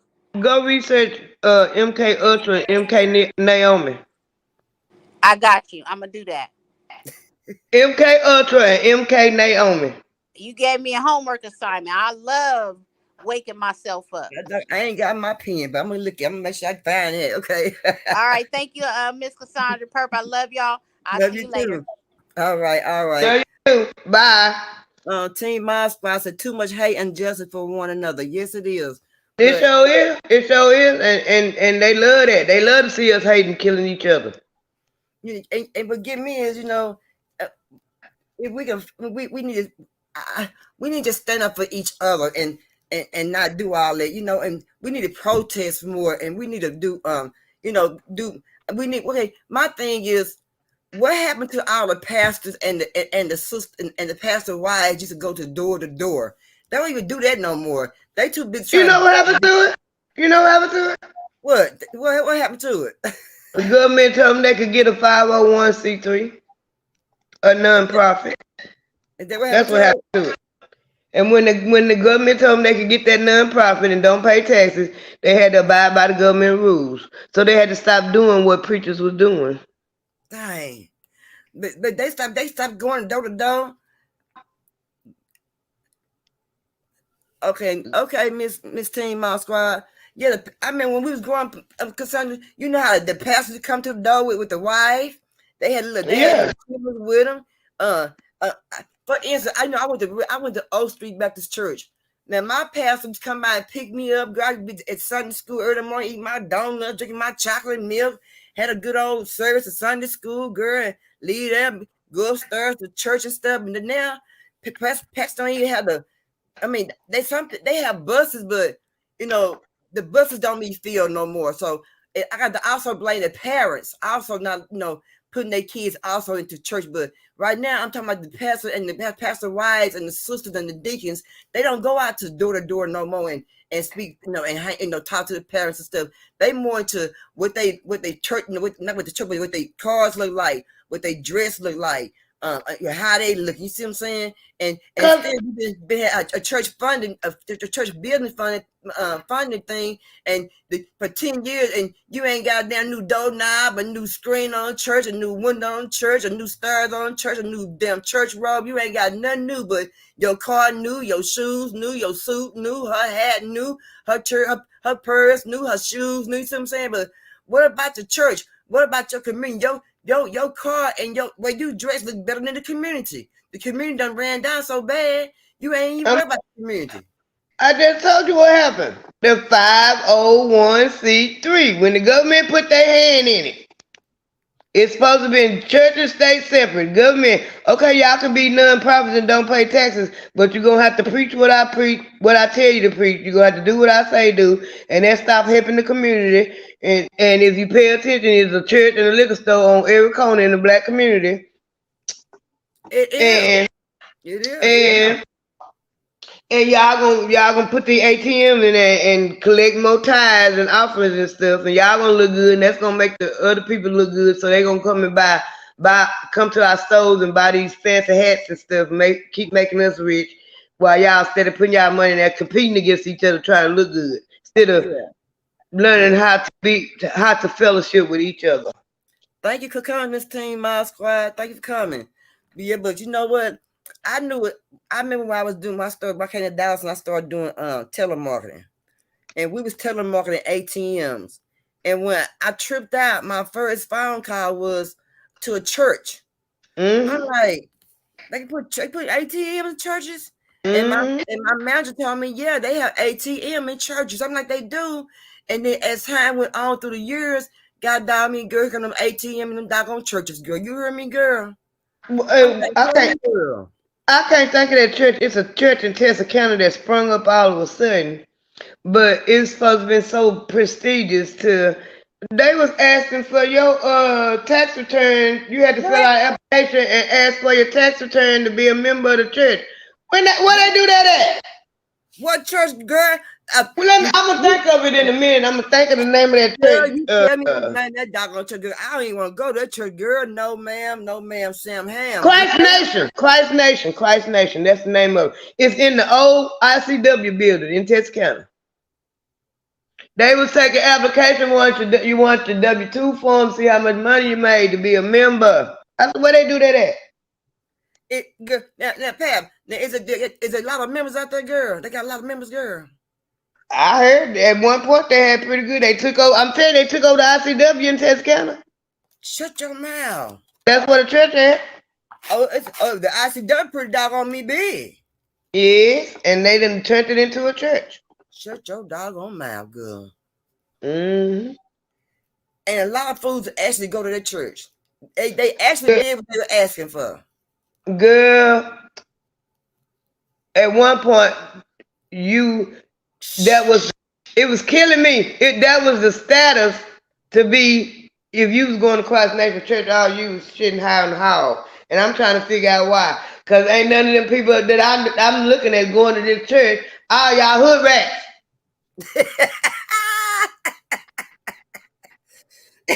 They hood rats felt.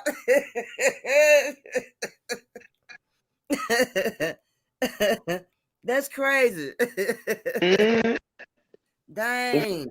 I'm gonna go to that church, girl. No, I'm telling you, you should have seen them. All of them with them big, half of y'all. Most of them, what I seen, I ain't talking bad about nobody, but you know what I'm talking about. You living over there in the hood, Bull Court, Smith Keys and all them in the hood, and then get a little good, decent job and a decent car, and then you you flying to Christ Nation Church. Girl, you is the first doggone person I heard say that doggone mess. You heard me, girl? You know I call it like it is. Girl, but like, I ain't never heard of this church before until now. This is my first time hearing about this church. You know, I say stuff people are scared to say. Dang. Shut your mouth. At one point it was like that at Christ. I heard people talking about it. I worked enough fast food in Texarkana, and I worked at the hospital. And when you work at the hospital, you find out everything. Yeah. So Pat, you get to make a certain amount of money to go to. You have to have a certain amount of money to get in. They just want to They just want to see what you're thinking. A certain amount of money to get in. God damn. I'm telling you. And I'm like, Titi, I thought you meet God freely. God is in you. Why I gotta pay? Y'all gotta know how much I go to congregate with y'all to talk to him. So what Titi said, huh? I know that's right, girl.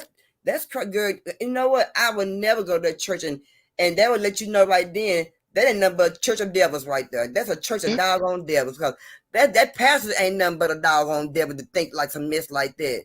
You know what I'm saying? Who thinks some mess like that doggone stuff? It used to make me mad going to church. Now my brother here preached. My son was preaching at one point too. He was preaching at one point, but I got tired of going to the church, and all you hear about is which one of the sisters and the choir members and the usher that the preacher messing with, and all this kind of stuff. I said, if I want to listen to all this, I can go to the club, and I don't want to go to the club.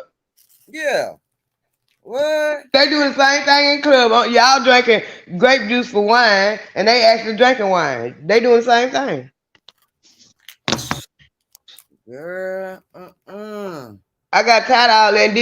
Then to each his own. I don't have no problem with nobody being gay, but I don't want to look at that on the piano every Sunday. Let's go, friend. He said, hell to now, not every Sunday. Girl, you crazy, girl. Girl, I know what you mean. Just sometime, all right, but not all the doggone time. You yeah. Know. Yeah. But you know, now, I have heard and I've seen on some videos now. Some pastors don't even allow them people in their church.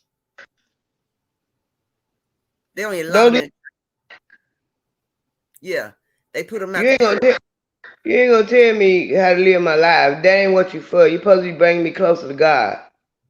I seen this man online. He's a pastor, and this man came in there. She came in there. She came in there dressed as a woman. I guess he had the lipstick and everything on. And that man said, "I told you the last time, if you came to do not come to my church like that."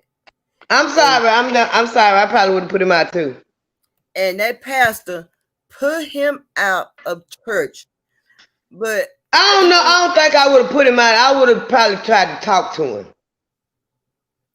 and see, you know, and try to reason with him and see why he, you know, because a lot of people like that, they had trauma too, you know, see if he dealing with some things. But he was I can understand, but he was a pastor. But in my mind, you are a pastor. Yeah, that's what I'm saying. He should have probably talked to him, you know, try to find out if something was going on with him, and you know, try to just don't blow him out like that. But some people that's the way they is about it. Welcome Shane 214. You know, I don't like that. But I felt kind of bad because it just the look on that person's face when he said that, and my heart kind of like melted because I'm like, he could have said it somewhere else, you know, a way to person, you know, because got with him, not with no sisters with him, just nobody, just them two people as man to man, you know what I'm saying? And it's a way that it's always the better way to handle things, you know. Yeah, that's what I'm saying. He could have waited and talked to him, pull him to the side, and see what's going on with him, why he want to dress like that, or why is he dressing like that, or you know, whatever. Yeah. And you know, that's what a pastor's supposed to do. They supposed to bring the sheep in, not push the sheep away. But you know, if you think about it now, you know, more of the Black African American men are falling to the way of transgender people. You know, what they do is, you know, they're busy, though, and like I said, I got friends, you know what I'm saying, and you know, they grown, you see what I'm saying, and I can't make a grown person do nothing they want to do, you see what I'm saying, then especially if they was doing that all through high school, you see what I'm saying, I can't come and just jump in and just change their life around, you see what I'm saying, so yeah, I know I got to respect what they do, you know, as a person, and be their friend, not be judgmental toward them, so that's what I have chosen to do, but you know, now they're putting it more into the Black communities, into the black neighborhoods of the pride stuff. You see what I'm saying? That's what they Yes, do. that's part of the Agenda 21 that TT was talking about. Yeah. They did that on purpose. That's one part of the reason why they started putting it all out in the open, because they know one thing black people did. White people was more out in the open than black people. You know, that was always kept hush hush, because it was basically what you did in the bedroom, or you know, that was always kept hush hush. Everybody knew in the black community. You knew where that group of people lived at. You knew where that group of people hung out. Then they started putting it all out in the open. So then people, okay, that was called coming out the closet. Well, we coming on out the closet too, and that was to feminize the black man, to help them to stop reproducing too. It's part of their Agenda 21. Yeah. I'm gonna check the Agenda 21 out. Y'all gonna be doing. I'm gonna be busy out this week. We're doing a bunch of reading and catching up and shit. I want to get down what TT was talking about and the names of books you talking about. I'm gonna have me a whole thing to do this weekend. I'm gonna have me a bunch of reading to do, baby. I gotta do some catching up. I thought I was caught up, but I ain't caught up like I thought I was caught up. You hear me? I'm telling you, the government something else. You know, and then you know what? I also just found out that they only make 40. They only clear 40 drugs a year through the USDA. I didn't know that. That they tell you about.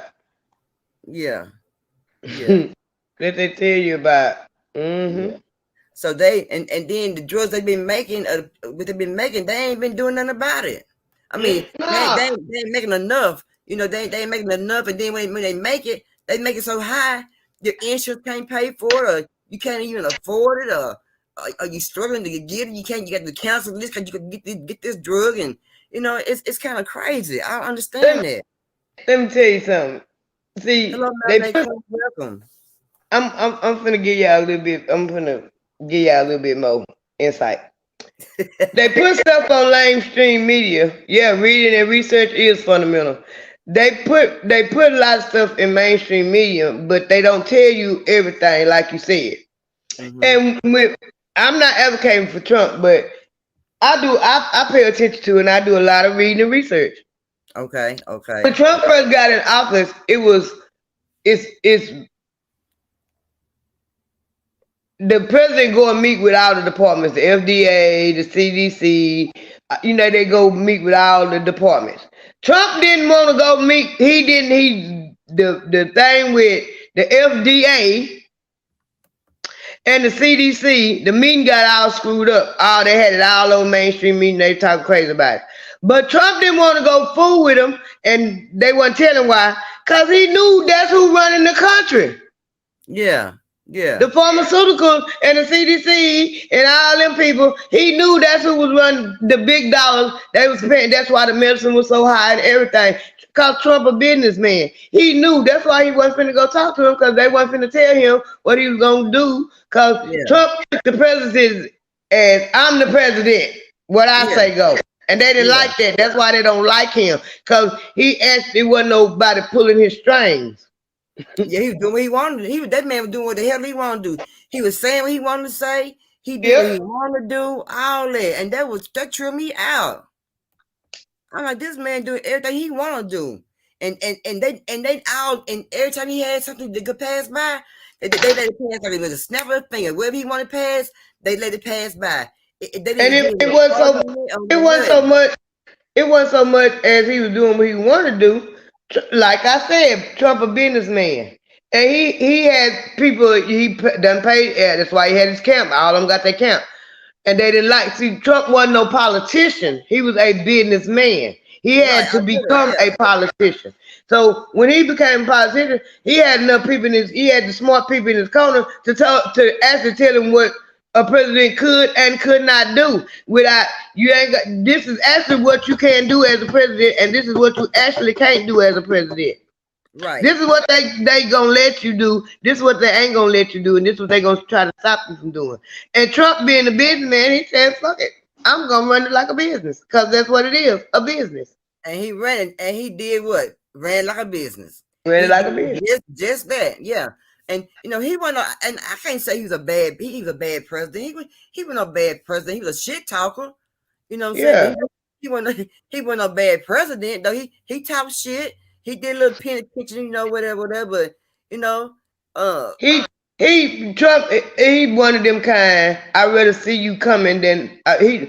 As far as Trump goes, I'd rather see him stabbing me in my face. He gonna do it in my face. He not gonna do it in my back like Joe Biden and most of the Democrats. And I ain't going for the Republicans. Don't get me wrong, because they neither one of them. But with the Republicans, you see them coming. The Democrats, you don't see them coming, and they use you. They sweet talk to black people. And they do and don't do nothing. They don't do nothing. And the Republicans don't do nothing either. But they do. You have to say this most of the time when Republicans is in the last president that I remember we made money up under was Bill Clinton.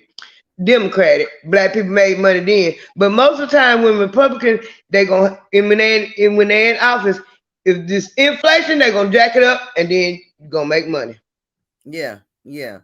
But you know what, really, you know, I really just really started paying the presidents no attention until Obama came the president, because I thought that he was gonna just do a lot. I just knew I was gonna see a bunch of changes. Not only just me, a lot of people, a lot of black African American people thought they're gonna see a bunch of changes when Obama came president, but I didn't see no damn changes. He didn't do no changes. And he pissed me off when he didn't do nothing about Trayvon Martin. And when he didn't do nothing about Trayvon Martin, and then what, a month, 2 months later, Michael Brown gets shot dead in the street, and you still ain't doing nothing about it. These black men getting shot dead in the street, you ain't doing nothing. That made me look close at him, and I said, you ain't doing nothing for black folks. He didn't do nothing. They didn't do squat.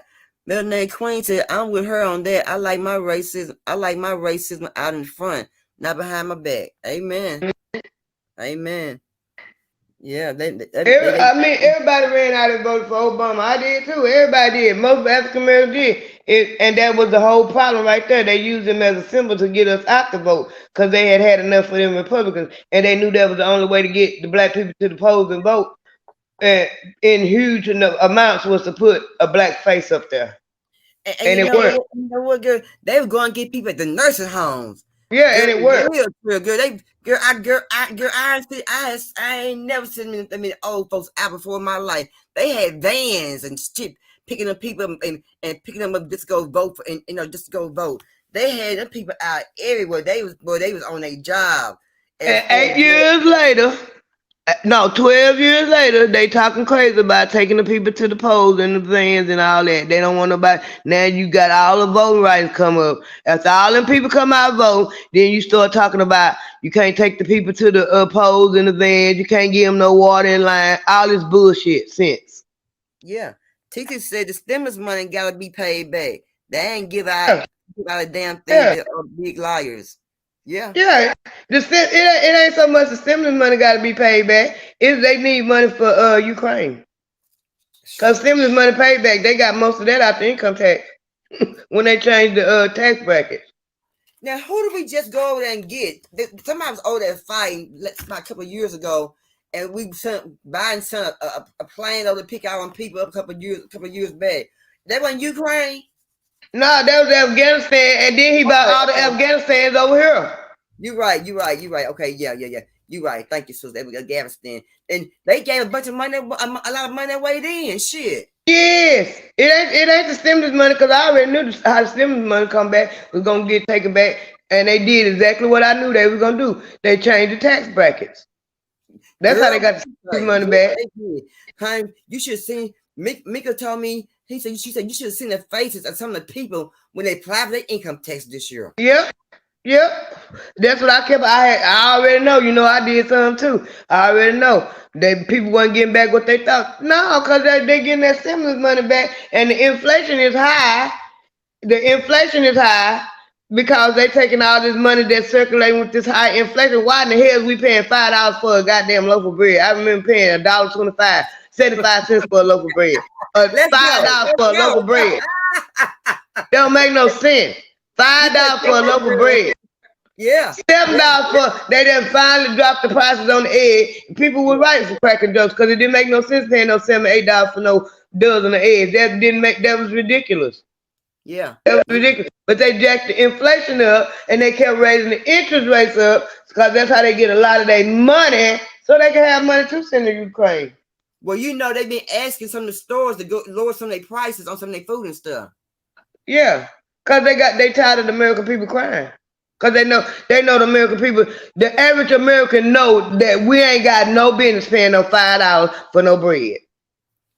But you're just 3 years ago, bread was $1.25. You go to the dollar store all day, every day and get a loaf of bread for $1.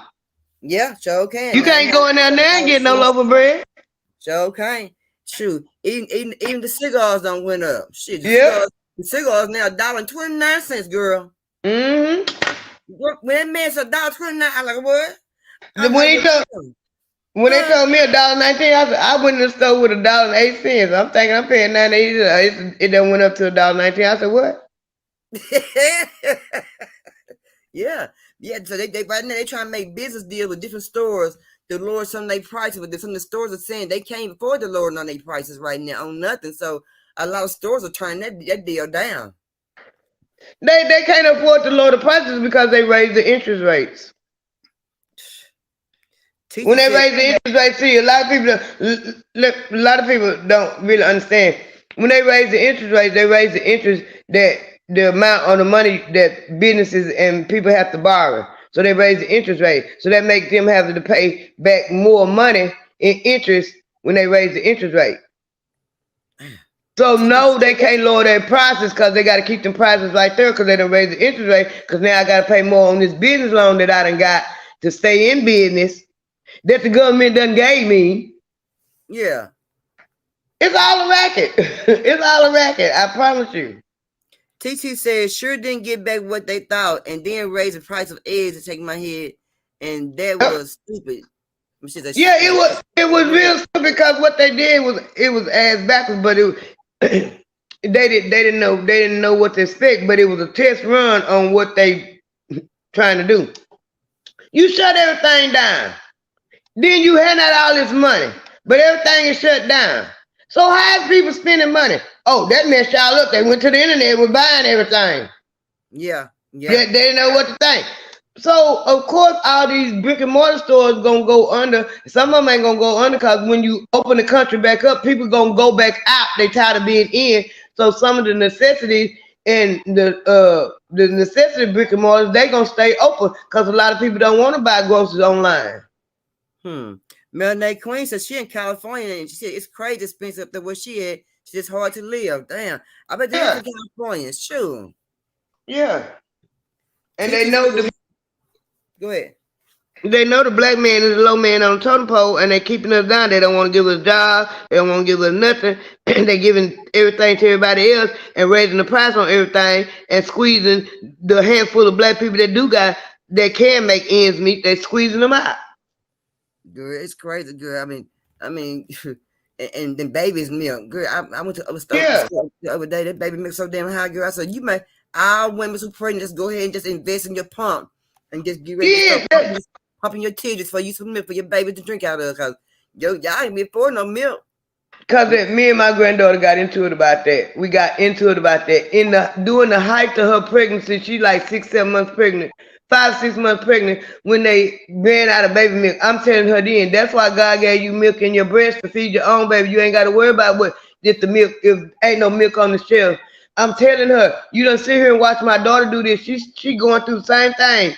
She pregnant. She breastfeeding her baby. You ain't got to worry about milk. You ain't got to worry about milk. But now you want to run to the store and buy. The baby get her, then you got to get on the special kind of milk and all this kind of stuff. Yeah. When you wouldn't have that to worry about if you had to put the titty in her mouth, that's why it's there.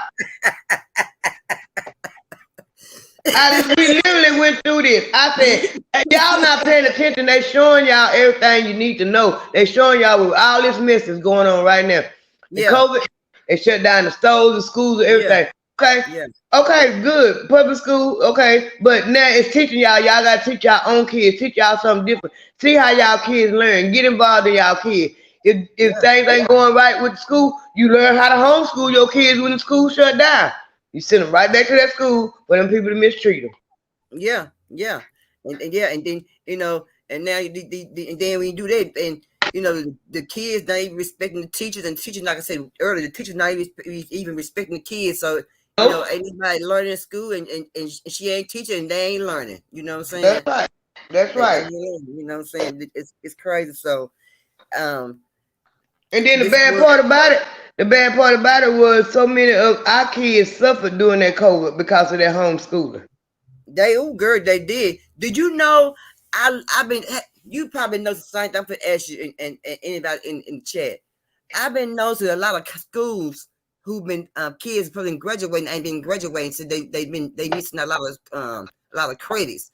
Now this one school had 37 people supposed to graduated, and only 5 graduated. Girl, I almost passed out. Yeah. Yeah, you only have 5 people to graduate out of the whole school, of the whole senior. All the seniors, only 5 people graduated.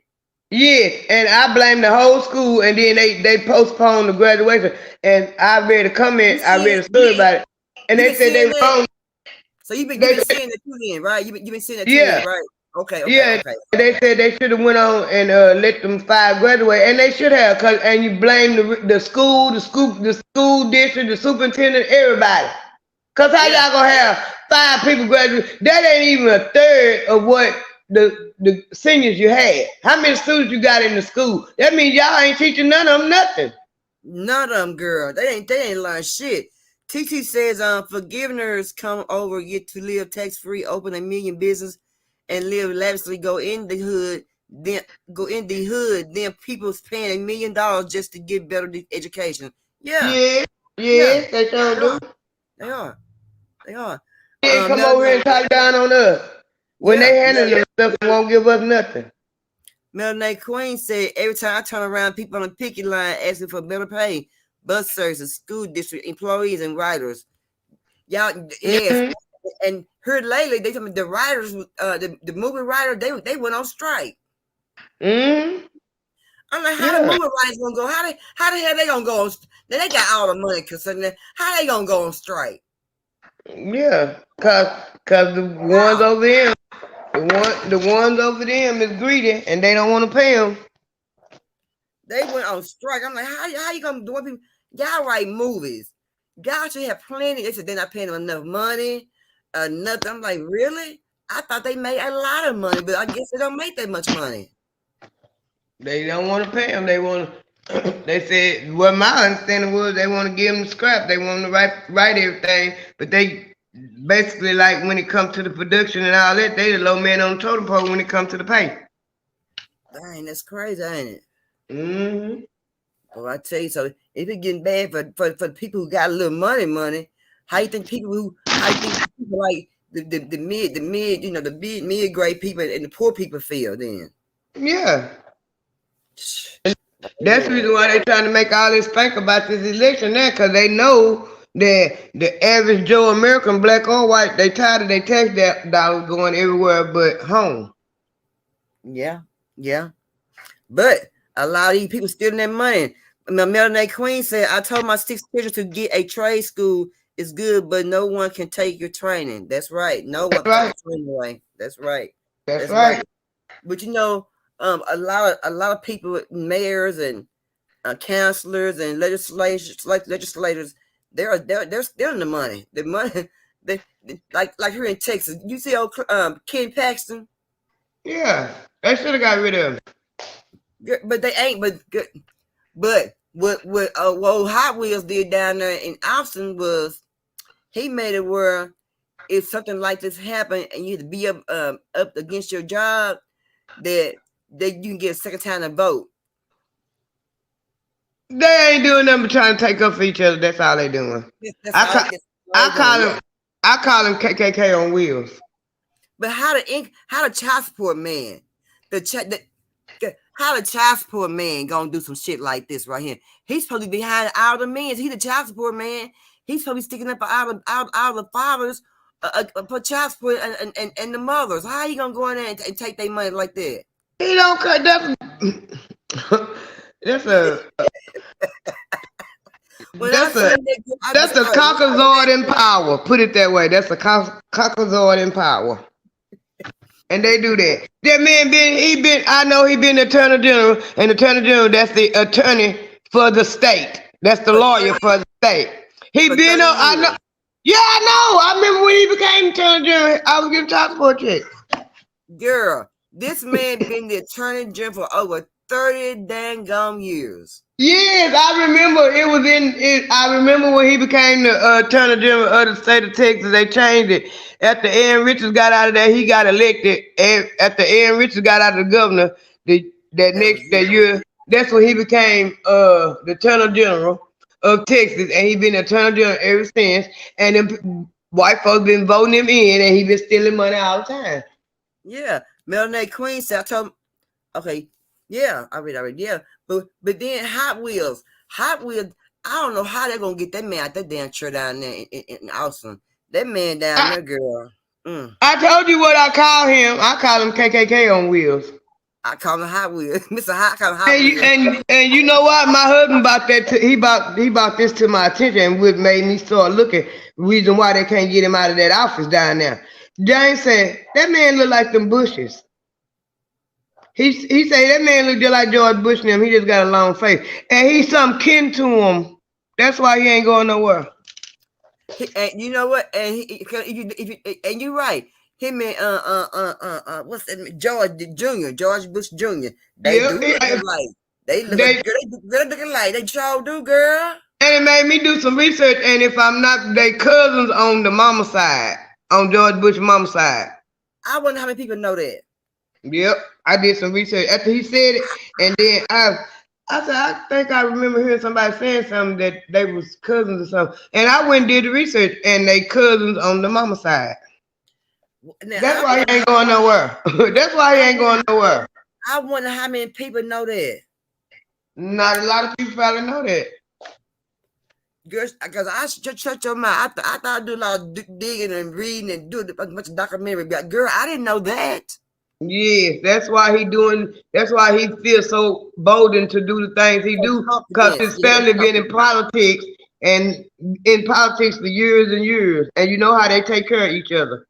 And that's why he feel like we a red state, we Republican, we don't need nothing. What the hell? I didn't know you for kidding them folks. I know damn well you don't need nothing. Yeah, but Texas been able to sustain itself for about 30 years. They really don't need the government. Girl. And we are one of the, it ain't very many states, but Texas is the only one of the states that has their own power grid. It's not connected with the federal government.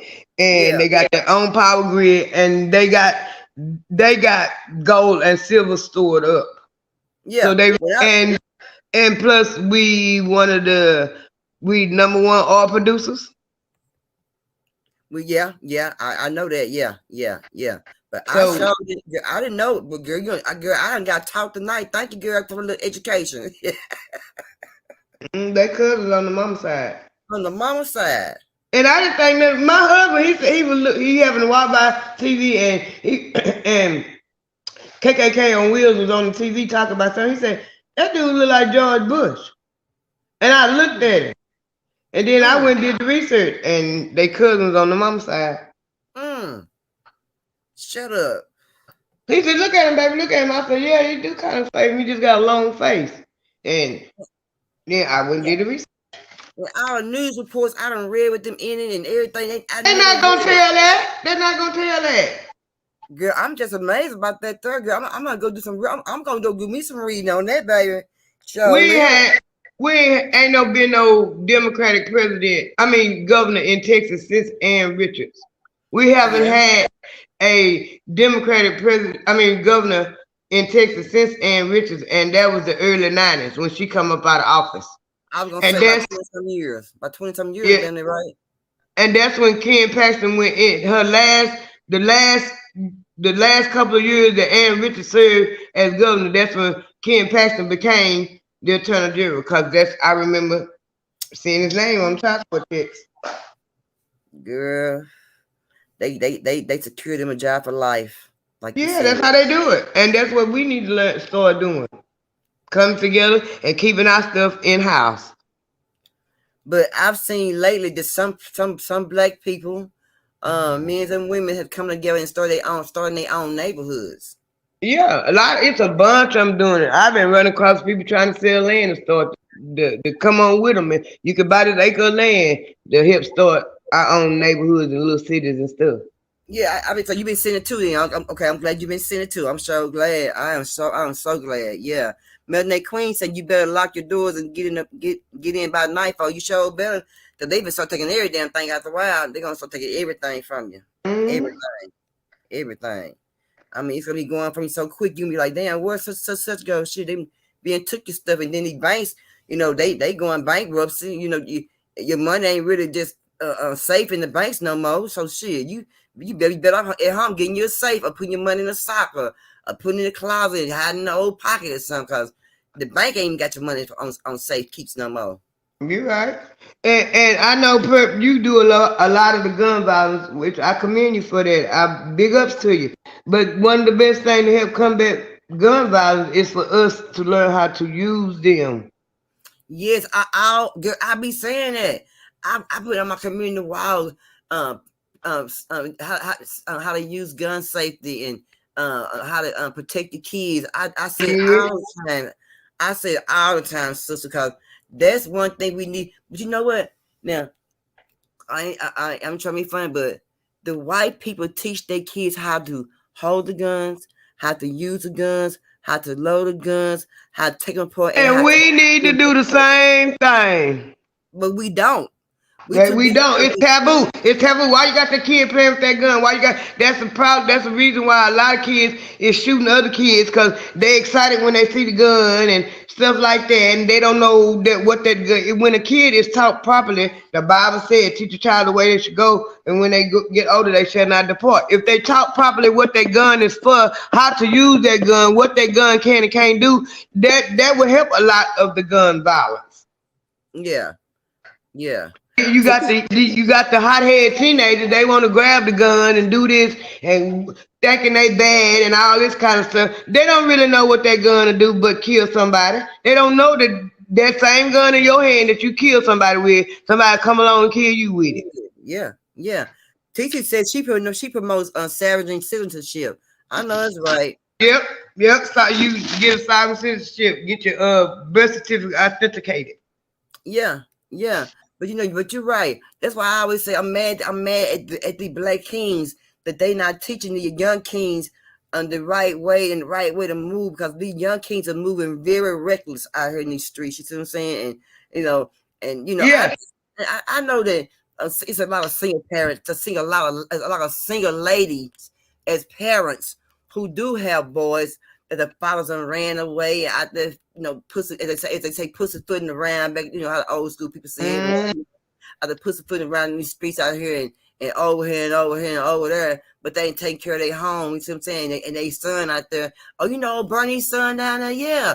Well, her grandson son went over there and shot up such. You know what I'm saying? There ain't no dad in the house. His whole mama just shaking her ass. You see what I'm saying? And I got all these dads, and she ain't have to do the old out, in out, no nothing means. And your son, they acting a fool. You see what I'm saying? And you need to be at home educating your son.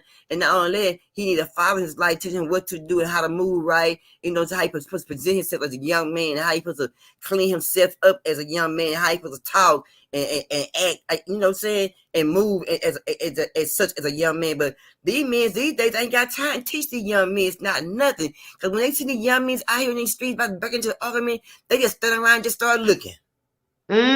But I'm gonna say this. I ain't gonna keep on point. I ain't pointing the finger. I'm just telling facts. It ain't all their fault. It ain't all the black man's fault. It ain't all the black woman's fault. They gave the woman welfare. They gave her Section 8. Get the man out the house. Get the man out the house. He ain't got nothing to do. He out there on the street selling dope. He gonna get locked up. Lock all the black people up. Agenda 21. All part of the plan. And then when they get out of jail, and then half of them daddies that's in jail, they didn't have no man to raise them. They having sons. They ain't got time to raise their son because ain't no man to raise them. It's a cycle. It's a vicious cycle. Yeah. Their agenda back in the day was take the black man from prison back in the day. But now the black man just acting a fool on their own, just getting their own damn self locked up. But back in the day, the agenda was there, and it's still there in some places, still like that. But then but the black man to understand to keep himself out of trouble. But a lot of them that's that's like the 30s, the 30-year-olds, I say from about 25 up. Their daddies was in the pen. Their daddies wasn't nowhere around. Now they having babies and they don't know how to raise them because didn't nobody raise them. They got single mama with run around with no good niggas like you said. She long as she getting her food stamps and I got my Section 8. At least I know when my kids, they got somewhere to lay their heads of food. But you ain't thinking about their mental well-being, their social well-being, none of that. Yeah. That's how our kids, sometimes our children go to school with them things and them heaters in their back pockets or in their backpacks because the mama don't even know. Back in the day when we get ready to go to school, when we were little kids, my mama stayed in my damn backpack. Shit. She had going to look and see what my folder said. See, I had an activity at school, my folder, in the F's in my folder, you know what I'm saying? A plus, you know, a little stickers I got, or even a little note the teacher being sent home. But nowadays, these moms ain't even going in these kids' backpacks, checking to see what they got in the backpacks. You see what I'm saying? And then they got the mamas all discombobulated in the head that they trying to work and survive because everything is such a struggle. To the schools is a babysitter, and that's all the schools doing is babysitting. And the parents send them up there; they not worried about if they learning nothing. And then when they get grown, what kind of society you got? Worthless. You got society gonna be dealing with number babies, crimes. I mean, that's all it's gonna be. Yeah. And then me and my husband be talking about now these little young mamas. The old heads, sometimes you gotta listen to the old heads. The old heads trying to tell you, how do you think all these babies survive before y'all come along with Google? Y'all want to Google everything. Yeah. What was Google at when we were growing up? Wasn't no such thing as Google. What our parents do. So it must have worked. We're trying to help you without running to Google, and y'all want to go Google everything. Then here your baby arm on top of her head, and you don't know why. Yeah. Like you said, you know, we knew what to do with, you know, not touching no firearm. When my dad, when my granddad, we go to my grandmother's house down on Cedar Street and visit my grandma. You know, we knew my grandfather pistol. We back then call it pistol. We knew my grandfather pistol was. You know what I'm talking about? And it stayed loaded. But guess you what? We didn't touch that doggone thing. You better not touch it. We didn't touch that baby. And then my papa had a gun rack. My papa had a gun rack in the living room and in his bedroom, and it was shotguns on both of them. We knew not to mess with them. Yeah, and then on top of that, Pep, we didn't stay in the house like that. We was outside playing. That's right, outside. Yeah, in the house. You done got in trouble. You in the house. You have. Sarah said they too busy being their friends instead of their parents. That's right, Sarah. That's right. That's right. They too busy being their friends. Yeah, and like I said, we didn't have time to sit in the house. When we got up in that morning time, we got dressed. On weekend, we got dressed. We got our hair done. We didn't sit around the house all day long playing, watching no TV. TV was cut off. We was outside playing hopscotch, jump rope, down to the neighbor's house, crowded fishing without fishing. Shit, we dirty. We riding go-karts and 4-wheels and stuff out there in Macedonia and stuff, and out there and where's out there what's that about Mr. D? What's that about Mr. D? What's the name out there? Mandible. You got about Mandible ride the damn 4-wheels out there, Mandible girl, born fire stuff. We didn't have time around at home. Up in a house programming and shit, messing with stuff and look and see what mom put this in, mom put her kids, mom put her we too busy outside. My mom used to have company, going outside and play. That's right. I was just sitting here thinking, the only time we got in trouble about going outside if you was too anxious to go outside. Why you in such a hurry to get out that door? What you trying to do? Yeah. Shit, we was them no time we were questioning about going outside. Other than that, it would get out that door. He wants some water, drink out the hydrant. That's right. And all they have, we did that. We used to play marbles and jacks. Girl, I wish right down. These kids don't even know what hopscotch is. Girl, I love me some hopscotch, girl. What you say? Get my damn crayon. I'm not gonna claim my chalk, baby, and draw my squirrels, baby, and be hopscotch my ass. So I bet my ponytails be jumping. I be at the hopscotch. I drew one for my little granddaughter last summer. She was 5. I drew one out there in the driveway for them. They didn't know how to act. Me and my husband got out there with playing hopscotch with them. Boy, that just made their day. They didn't know what hopscotch was. Are you serious? I'm telling you, they didn't know how. None. I had to literally hide the chalk. Them babies enjoyed themselves, girl. Ain't that something? Yeah. Girl. I drew that hopscotch. They didn't know how to act. Baby, I used to love me some hopscotch, baby. And give me some Jack and Ball, baby. Oh, Lord. Don't talk about no Jack, boy. Baby, I was a queen of Jack and Ball, baby. We used to have tournaments in the 3rd grade. We used to have tournaments in 3rd grade. Go to school early in the morning before school started so we could play jacks under the table.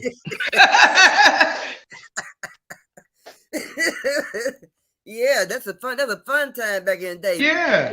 Some Jack and Balls. I used to have a bag of marbles, girl. Get the snake eye, the jumbo marble, the little marble. Girl, I had all kind of marbles: the blue, the gray, the red, some with the red in it, girl, the yellow. Yeah. I could play some marble, girl. Girl, I played the house of damn marbles. You heard me, baby? I love me some marbles, baby. Yes, they don't even play marbles no more. You can't find marbles. You can't find marbles in the store. I don't even see them in the store no more. These kids walk around here looking like Hunchback from Notre Dame with their head in these phones and tablets. Or the boys got scoliosis for leaning on the bed playing the video game. I made my grandson get out this house. He was here with me for a whole month. And I swear, I sit there just to see how long he was going to stay in that room. A whole week, I had to make him come out that room and go outdoors. You is not going to stay up in here playing video. Playing video game. Oh, girl, no. Ooh, Lord have mercy. He messed up when he came and asked me to buy him a $50 card to play. I told him, who the hell are you talking to? I don't buy them things. Better get your ass out there and play some baseball. Girl, I remember back in the day, girl, I used to go to baseball field all the time to get to the baseball games, girl. Basketball court. Now my oldest grandson, he begged me to death to buy a basketball goal. Because he know most of everybody in his family going to get out there and play. Big and little. Old and young. And then here you one grandson, all you want to do is just stay on the video game. What is the problem? Maybe y'all need to get him and take him back to your old days, what we used to do, how we used to have fun and stuff, and keep ourselves entertained, what I'm saying, instead of getting in trouble and stuff. We didn't get in trouble at all. I think that's why he ducking and dodging me. He supposed to be coming up here with me. I think that's why he ducking and dodging me, because I'm gonna put that push more in his hand. And you know what else? And see, Titi said, I love to play tetherball and dodgeball. I play with Jax. Yeah, I listen to dodgeball, tetherball. I play that too, but dodgeball, shoot, girl, look at. Yes, that's when you got a whole bunch of kids from the neighborhood playing. Ooh, that was so fun. Girl, yeah. Titi said she enjoyed her childhood. She said she was blessed. I know that's right, Titi. I enjoyed my childhood too. I did too. I enjoyed mine too. Well, a little bit I had, but I enjoyed it. Sarah said me and my grandma played hopscotch together. I know y'all did. Sarah had a good time. That's how you play. That's back then. That's how you bummed your kids back then. Yeah. That's how you bonded. The kids and parents bond now. I don't know. I guess spend a lot of time. Some kids and parents don't even have a bond right now in 2023. TT says, I remember my dad got mad at my mom because she allowed me to watch Smurfs. TT like the Smurfs. No wonder her voice so little. He said it was demonic. He was old school for real.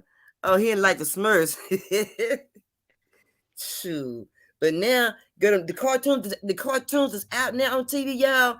I don't understand them cartoons. I don't know what they mean. They don't even make no sense. I don't understand them either. Oh, I'm glad I ain't by myself. Good. Look at him. Ooh, thank you, Jesus. I'm glad I want to hear that thought. I cannot get with the new cartoons. I don't understand. And they be like some dumb cartoons to me. Yeah. Thank the Lord on YouTube it's some black cartoons. Girl, yeah, girl, my favorite cartoon I watch all the time, girl. I watch Grape Ape. Girl, I love me some Grape Ape. Oh my gosh. I like Grape Ape. My favorite cartoon was Scooby-Doo. What, Scooby-Doo? Girl, the Grape Ape was my favorite. Girl, I love that big old ape, baby.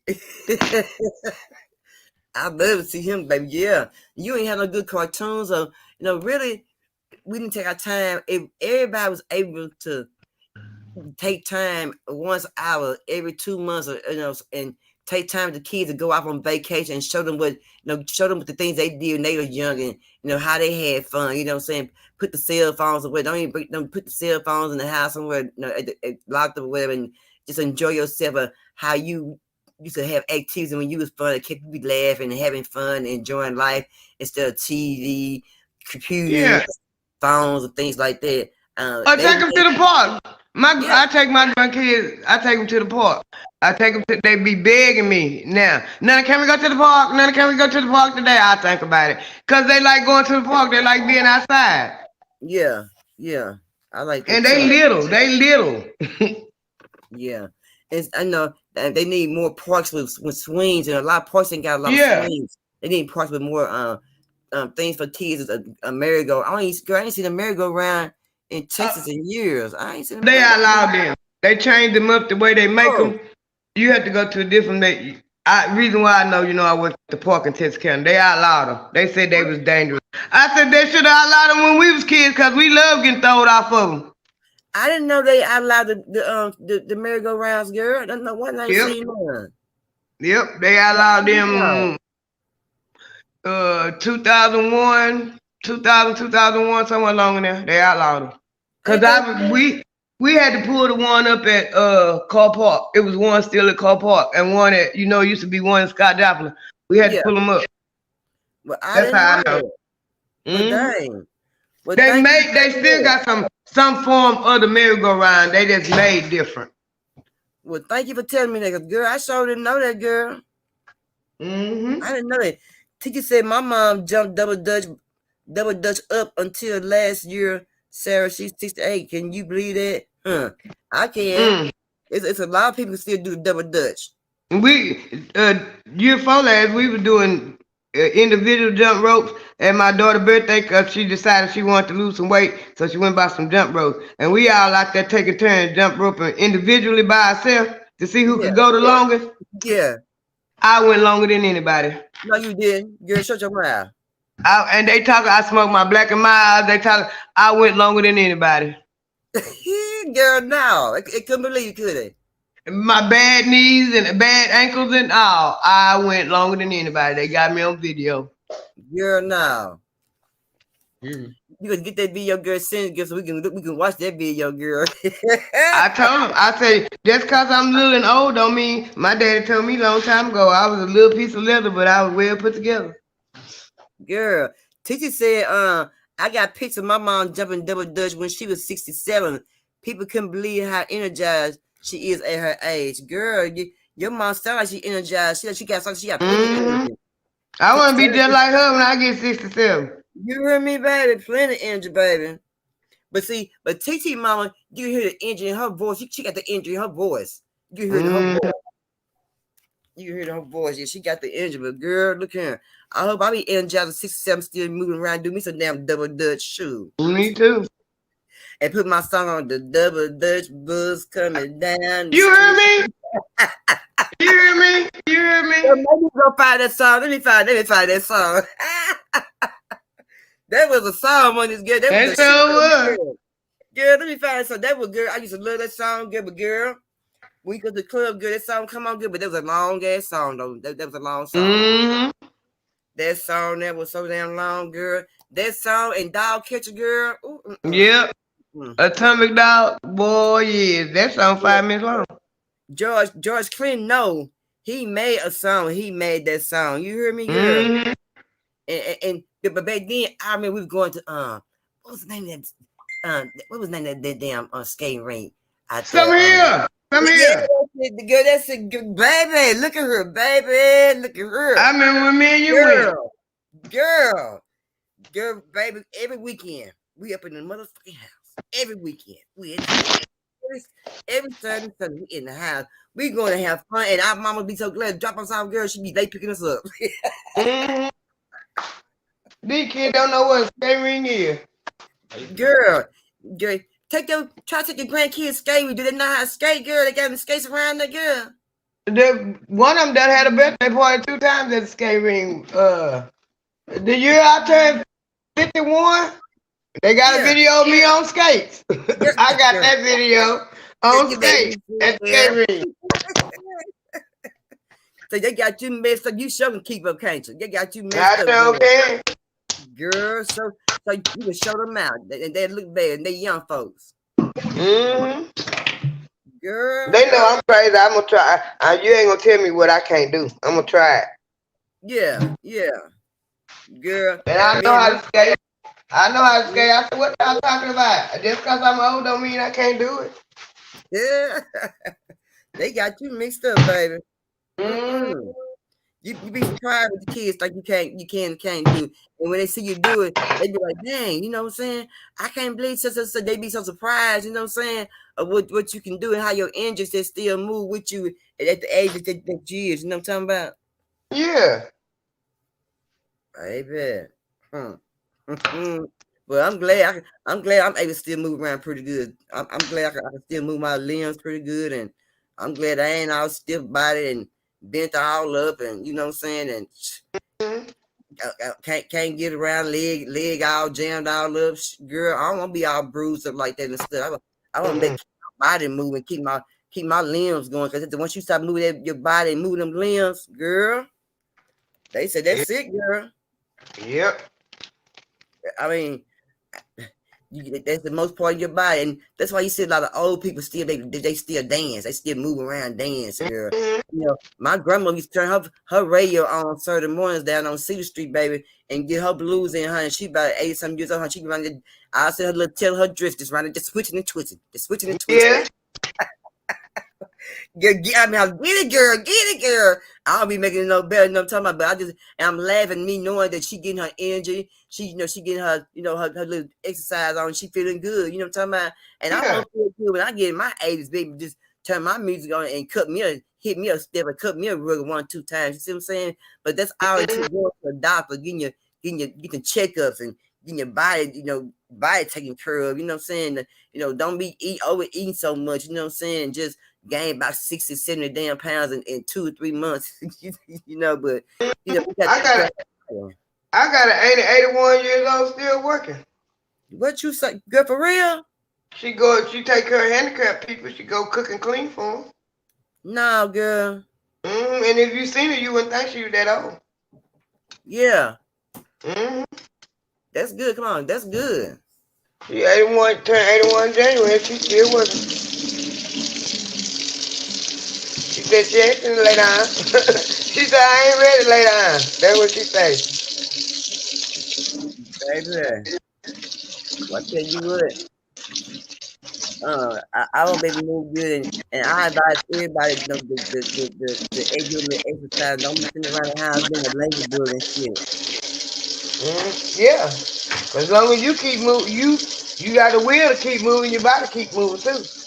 Yeah, Tiki says they can build a jug and bougie. Yes, sir. Yes, they can. And she said if they don't use your lens, you will lose them. Yes, you will. You will. But let me tell y'all something, ladies. My grandmother, as she got older, I think she got maybe about 95, 96, 97 years old. And as you get older, if you don't exercise, open your legs back and forth, open your legs up, it'd be hard for you to open your legs up, y'all, to wipe between your legs and everything. I promise God. It's hard. Because I seen my grandmother, as she got old, it was hard for her to start opening her legs up. That's what my grandma's still living. She's 98. Girl, check them out. Girl, you blessed. Girl, go on, girl. Kudos to you, girl. She said she fell and broke a leg, and she's in the hospital for about a year. She said she was so glad to get up out that bed, she didn't know what to do. She was tired. She no longer. Cause my grandma acted. She moved around slow, but when that car crank up, she ready to go. Yeah, she ain't no dirt get on her foot. She on the right. She ready to hit the streets. She be going like she ain't been in the last since the COVID, but right before the COVID hit. Yeah. Every year my grandma was going to Alaska, getting on a plane, going to Alaska with my other auntie. What the hell she doing waiting in Alaska? 80-something years old. my mama's second sister live up there. So she was going to see her daughter. Oh shoot, girl, she was traveling like that, girl. Mm-hmm. That's what I'm talking about. That's what I'm talking about right there. Living her doggone life. Living her life. My grandma 98 years old, still talking noise. And probably got like another 90 more years, girl gone on, girl. It's 6 generations of us living. You are blessed. You are blessed, Pap. You blessed. Yes, girl. Look here. That's a blessing. All y'all be living like that. I'm a great grandma, and my grandma still living. You're a great grandma, and your grandma still living. Look at Jesus. Look at her. You can't tell me nothing about Jesus, y'all. Boy, you can't. Ain't we good? Very good. Yeah, he good. Girl, my grandma, when she passed away, I think she was like 98 years old. 98, 99 years old when she passed away. So she lived quite a long time too. She did. She sure did. But golly, but it's good to see people live a long age, even our people. I like to see older people live a long age, 102 and 100 and something. But I think Sarah got an auntie. I think she said she might be 100 or something. Or close to 100, Sarah said. But yeah, she got an auntie. That's an older auntie. And that's one thing about us black folks too, we live long lives. Yeah, we do. Shan 214 said my great grandmother from Plano, Texas was the oldest in the city. What? Before she passed in 05. She's 119. What you say? God is good. Ain't that something? He sure is. God, dog. The oldest person in Texas. That was a blessing. God, dog. Dang it. Boy, look here. Y'all got a long lived of living. Dang. Titi said, wow, Shan, God bless her soul. What a blessing for reaching 119. Ooh, she done seen a lot of things. She sure did. A lot of things, girl. My goodness. Sarah says her auntie is 100. Her great auntie is 100. You know, Sarah. I know that's right. Right now, it's get down and get y'all recordings out and start recording. Start asking things, how things was back then, this and that to now. You know what I'm saying? Right now is the best time to start recording things and get them on record. You know what I'm talking about? And you can talk about it later on and put it away. That'd be a wonderful thing to do. I think that'd be a good thing to do. Yeah, and pass it on down for the next generation so they can hear it. Yeah. Shan 214 said, yeah, she told me a lot too. I know she did. I know she did tell you a lot. I know you learned a lot of stuff in your grandmother. Teacher said, can y'all imagine how the world gonna be if we live to be 100 years? Child cars gonna be flying. Child cars gonna be flying, honey, and you gonna have a damn what's kind of thing? When the floors that move to take you right on to your car. Shit. I ain't gonna be in it. But yeah, you gonna be in it. Wow. Chance at 214. Wow, sir, that's amazing. Yeah. Man.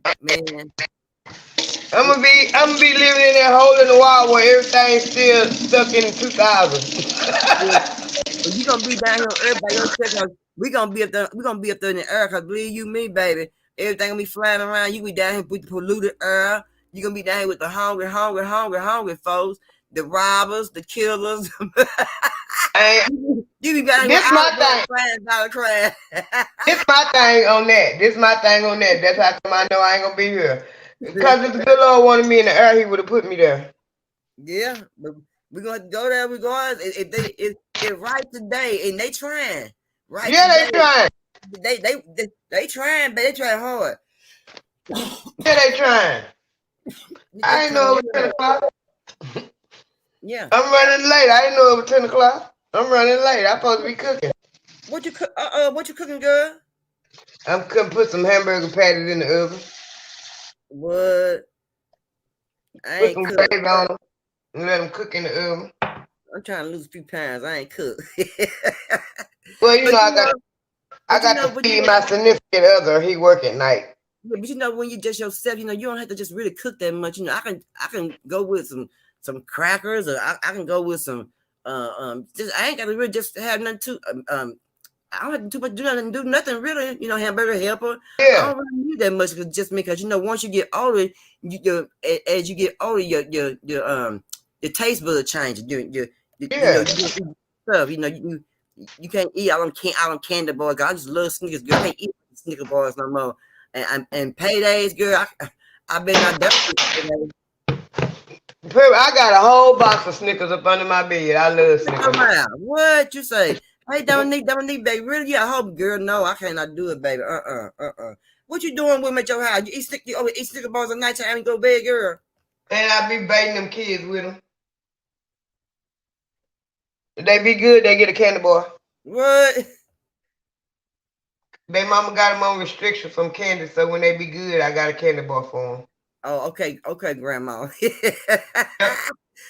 That shit was for your grandkids. Yep. That's good. That is good. Teacher said my salmon turned out perfect for it. Now my watch, I made that sweet and savory sauce with it over rice. That sounds good, TT. It sounds good. I had a hot burger earlier. I don't know. Thank you, TT, for the idea, because I didn't know I was cook with them. Now I'm cooking some rice. I eat a lot of rice. I eat a lot of rice all the time. I eat rice all the time. I love rice. But I know. But I just started eating rice. Till I got pregnant with my first child. I did not eat rice. And my auntie cooked some for breakfast, and I was hungry, and I've been eating rice ever since. Titi said her mom like paydays and Kit Kats. Titi said she like her Kit Kats. Yeah, but yesterday I had some beef and broccoli with the savory sauce, and I had some rice, and I pulled it over some rice and some 5-minute rice. So that's what I had yesterday. So I was so greedy, y'all. I ate all of it.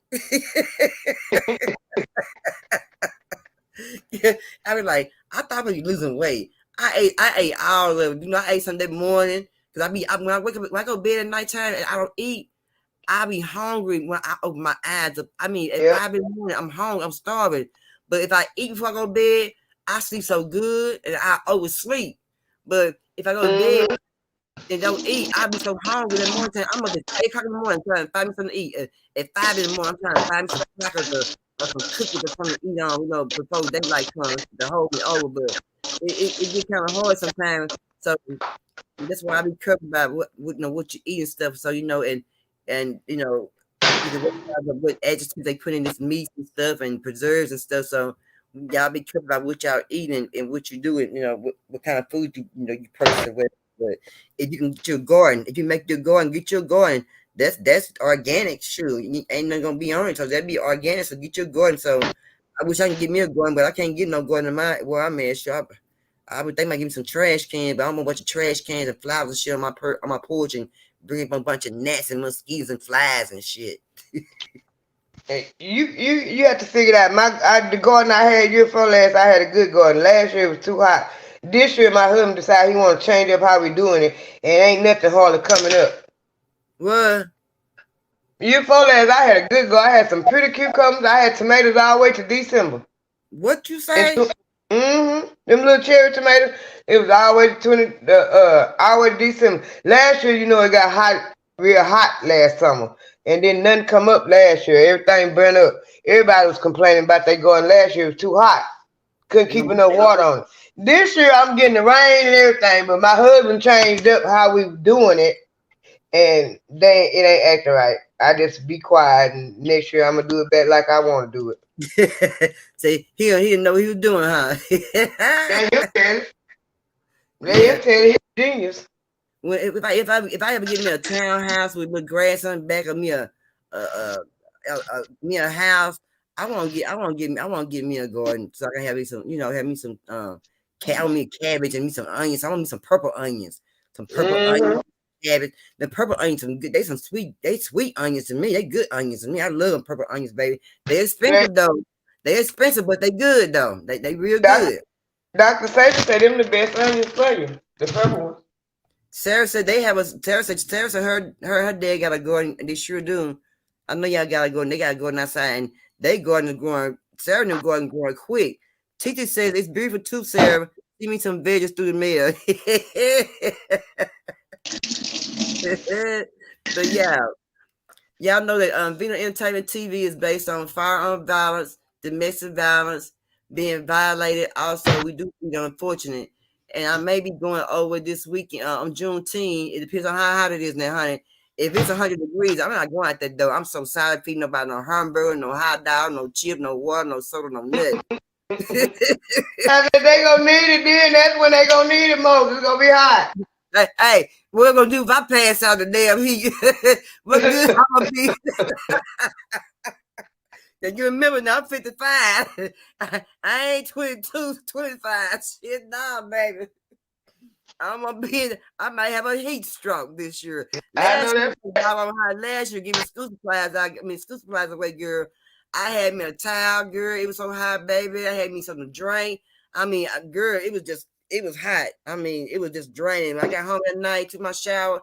I slept so good, girl. I overslept the next day. But yeah, I'm gonna plan on getting out for Juneteenth to do a little, doing some weenies and stuff like that. But girl, be too hot now. I ain't promised to nobody. It be 102. I ain't going out that door. It be 100. I'm not going out that door. I'm sorry. I'm so sorry, but I will go because I didn't go. I know I didn't go too much for the winter time because it was too cold. But I'm planning on being in the streets a lot this winter. This summer I'm gonna be out there kicking it, cutting it up. You know what I'm saying? Hanging out. Feeding the people. I'm gonna have me plenty of water because it's gonna be so hot. I'm gonna need some water. You know what I'm saying? I'm gonna need that water. But y'all do know that I am doing the back to school thing, which I do every year. So this year, last year I did school supplies. I gave away over $500, over 500 school supplies, and and what we did was we donated, and we did that, and the day after we did the school supplies, somebody had donated money for us to do burgers, so we gave burgers the same day. So we was out in the street all that day. So after I gave our school supplies away, we turned around and gave burgers away and the rest of the water and chips and soda. So this year, I'm planning on doing getting some haircuts this year. So that way, it'll be a help for mothers who need help as far as getting haircuts this year, because I know it's hard.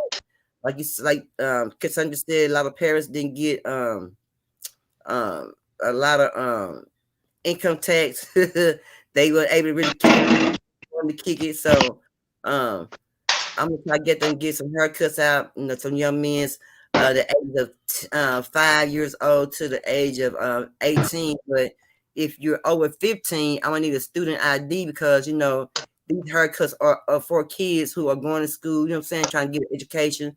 And I know how single mothers are. And plus, don't forget now, I do understand there is some single fathers now. And I know that. I do know. And I do know that grandparents do have kids as long as they daughters and sons, and they out there on the drugs or doing what they want to do and take care of kids. So the grandparents got to take care of them. So I'm also doing for that reason too as well. You see what I'm saying?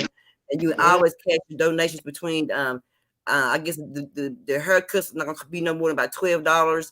So you can donate that to Cash App, that to $ to capital V, and it's Vino Entertainment TV. So I'm gonna get those haircuts and make somebody pretty presentable for school. And I'm gonna have my son outside the door doing hot dogs, chips, water, soda as well. Outside the barbershop, on the grill. So I'm gonna get that done. I'm gonna get that done as well. So the one day I'm gonna try to get with you and see if we can get some of your daughters, and I get Pretty Black and me, so we can go to the nursing homes. And I got plenty of nail polish I don't even use, and go to nursing homes and see can we polish some women's toes and nails. We don't need to cut them because they might got diabetes or whatever. Just if we can just polish their toes and polish their nails, make them feel pretty about themselves. You see what I'm saying? We can get together in the neighborhood and do this for some nursing homes. You see what I'm saying? Or some senior living homes, but because I know some nursing homes, they don't have people come in and the kids come in and do things for them and see them. So I just figured that if I can get a group of women's and any women just in the chat, any women just listening in the bushes, or any women that you may know we can get together and get our nail polish and excuse me, our nail polish dry. spray your nails and get your nails dry, and go to some nursing homes and get a group of women to go to the nursing homes and polish the women's toes and nails. And we're not cutting nobody. We're not cutting nobody nails or toes. You know, like I said, they might got diabetes or something like that. They can't get the toes and nails done cut, but we can polish their toes and nails. So I think that'd be a good thing, because sometimes when you make a person beautify them, they feel beautiful by themselves. You see what I'm saying? They don't feel down. Put a pretty hairpin in their hair or something like that, a pretty flower in their hair. I might can go to the store and get some of those. I might can go to the beauty supply houses and get those little bobby pin little clips with the little shiny stuff beyond it. Put one side of the little hair, make them feel good. You know what I'm saying? So I'm gonna get in the neighborhood, y'all. I'm gonna get that show out this summer, y'all. Y'all ain't gonna know. I'm gonna get out there. I'm gonna get these group of women, get old Cassandra and the women that's in the chat and that's here in Dallas. And if y'all know about y'all want to speak to them about it and ask them they can come out and get with me and give me going to the nursing homes and spreading a little self-love, a little self-care to some women in the nursing homes and things like that. And do something like that for them and make them feel good, And I think that'd be you don't know how people feel when you put a smile on their face. Yeah. That sounds good. Just let me know. I most certainly will, but y'all make sure y'all donate. But y'all make sure y'all donate to Vino Entertainment TV. And I'm gonna donate. I'll put that in my budget for the next week too. And yeah, you come on out here, give water away and all that shit, the barbershop and shit, and I'm gonna make sure I go live. We have fun and entertain the kids and stuff. And I know this lady, her name, I know Candy. Her name, put her business name in, not business, but her channel name is Put Them on Blast. And she has a business network. She doing suckles. She's doing caramel apples. She got a lot of good treats that she gonna be doing. So maybe she can give me a deal and I can get some little treats out too. So something like that. But yeah, and I got a big old Connect 4 game, and I'm gonna see if I can go to Walmart and buy another game. I got some dominoes, I got some cards. So if I go feed the homeless people for Juneteenth, if it's not so hot, I can take some games, or we can play some Connect 4, or some card games or something like that. Homeless people like to have fun too. Shit, they like the laugh. Yeah. They like the laugh, pepper, have fun, cut it up. They like to dance, hit a step or two. They like people. Yeah, it take them, it get them up out of what they going through at the moment, give them something else to, think about or do, put a smile on their face. Yeah, you're right. Get them something to do, most definitely something to do. But yeah, y'all check out me out on Facebook on Vino Entertainment TV. Women's and men's are fighting against gun violence and domestic violence. Also, let me see. Check out Cassandra on her business. She got a lawn service. And what's your name? Your lawn service, pal? Let me see. Winter's in landscaping with a woman's touch. Oh, what? Oh, I thought she just showed out just then. Who run that? Who run that? Who run that? Owned and operated by Cassandra Winters. Yeah, let's go. Y'all don't know about that. Y'all heard said business owned by a woman, a real woman, having everything on her own. She said, ain't no man doing it. She told me earlier, she said, girl, I've been out early mornings on yours. I said, mornings on yours. She said, yeah, it got kind of hot. Yeah. That's what she said. Yeah. Yep. I take my grandson with me. Yeah. And y'all, I'm also on Instagram, and y'all look up Toya New Adventure. She have a channel dealing with crime, and she can be doing a little mukbang. We got TT, got just me, TT. Where she doing a lot of good content over there, and she also have TT and Baby Girl Chronicles.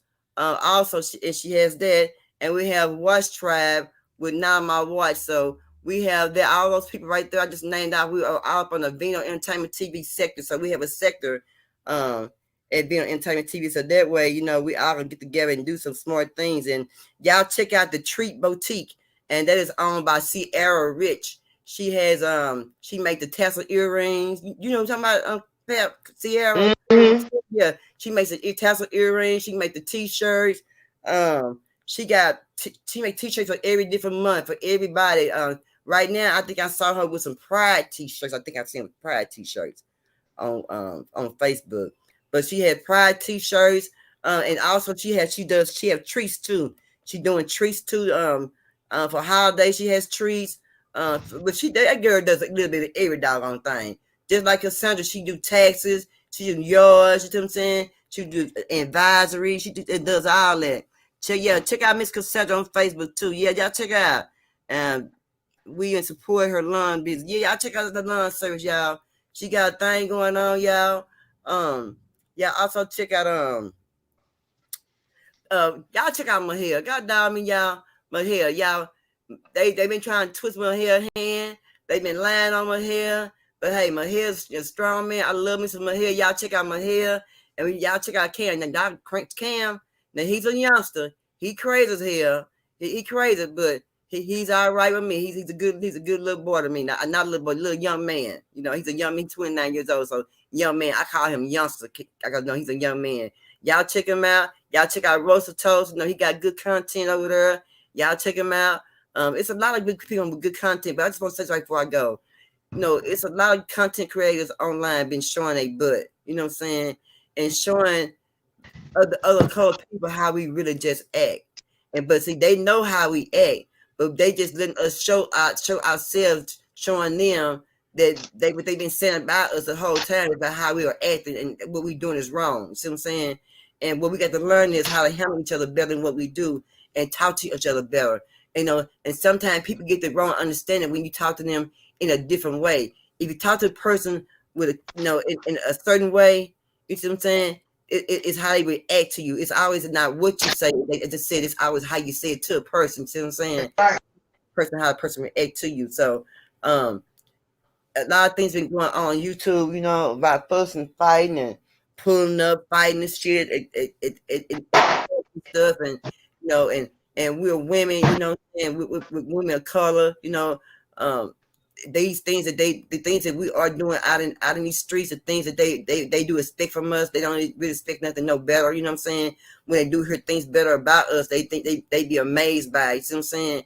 And we don't want them to hear about good things about us. Sometimes we want them to hear good things about us all, a lot of times, so they're gonna have a bad thought about the black people, see what I'm saying? So and they'd be more happy to come to communities and help out. A lot of police officers hate to come to black communities because they feel the black communities is not going to do nothing more than what, they go out there for what, they feel they go out there for no reason at all. So they don't really like to go into black communities, see what I'm saying? Because they're not going to try to improve themselves. They feel like, why go somewhere they're not trying to improve themselves, see what I'm saying? So we got to make a lot out of those people. And we got to be able to come together, like we were talking about earlier about like the black market, the black, the black Oklahoma market and stuff like that. We got to come together and try to build things back up the way they were. We got to try to think about each other. We got to stand up for each other. We got to stand up as one, and not just stand up as one as far as black, but as one as far as a nation, and to stand for what is right. And we got to pull out to come out to do more marches and much more protests to get heard. That's what we do more protests and come out and do more marches, if by all means necessary, to come out to be recognized, to be heard, because the louder we get, we'll get noticed. As long as we talk real softly, we'll never get noticed. But if we ever speak up and shout, you know what I'm saying, and be heard, but we can't be heard, maybe we'll get looked at a little bit more than what we get looked at. Maybe we'll get more, we get a little bit further than what we get right now if we did the right thing. You see what I'm saying? And that's why that's what we need to get to. And today's show is basically about having fun. We did a little laughing. We talked about a lot of subjects. We talked about a lot of things that was important. We talked about, we gave a little education. Now we gave a little knowledge out. We gave basically everything, how to protect yourself and things you need to take care of. So, today and any other day is never a dull moment here on Vino Entertainment TV. But, I want everybody just enjoy themselves, because believe you me, I'm going to enjoy myself in my life. And, life is not promised, you know what I'm saying?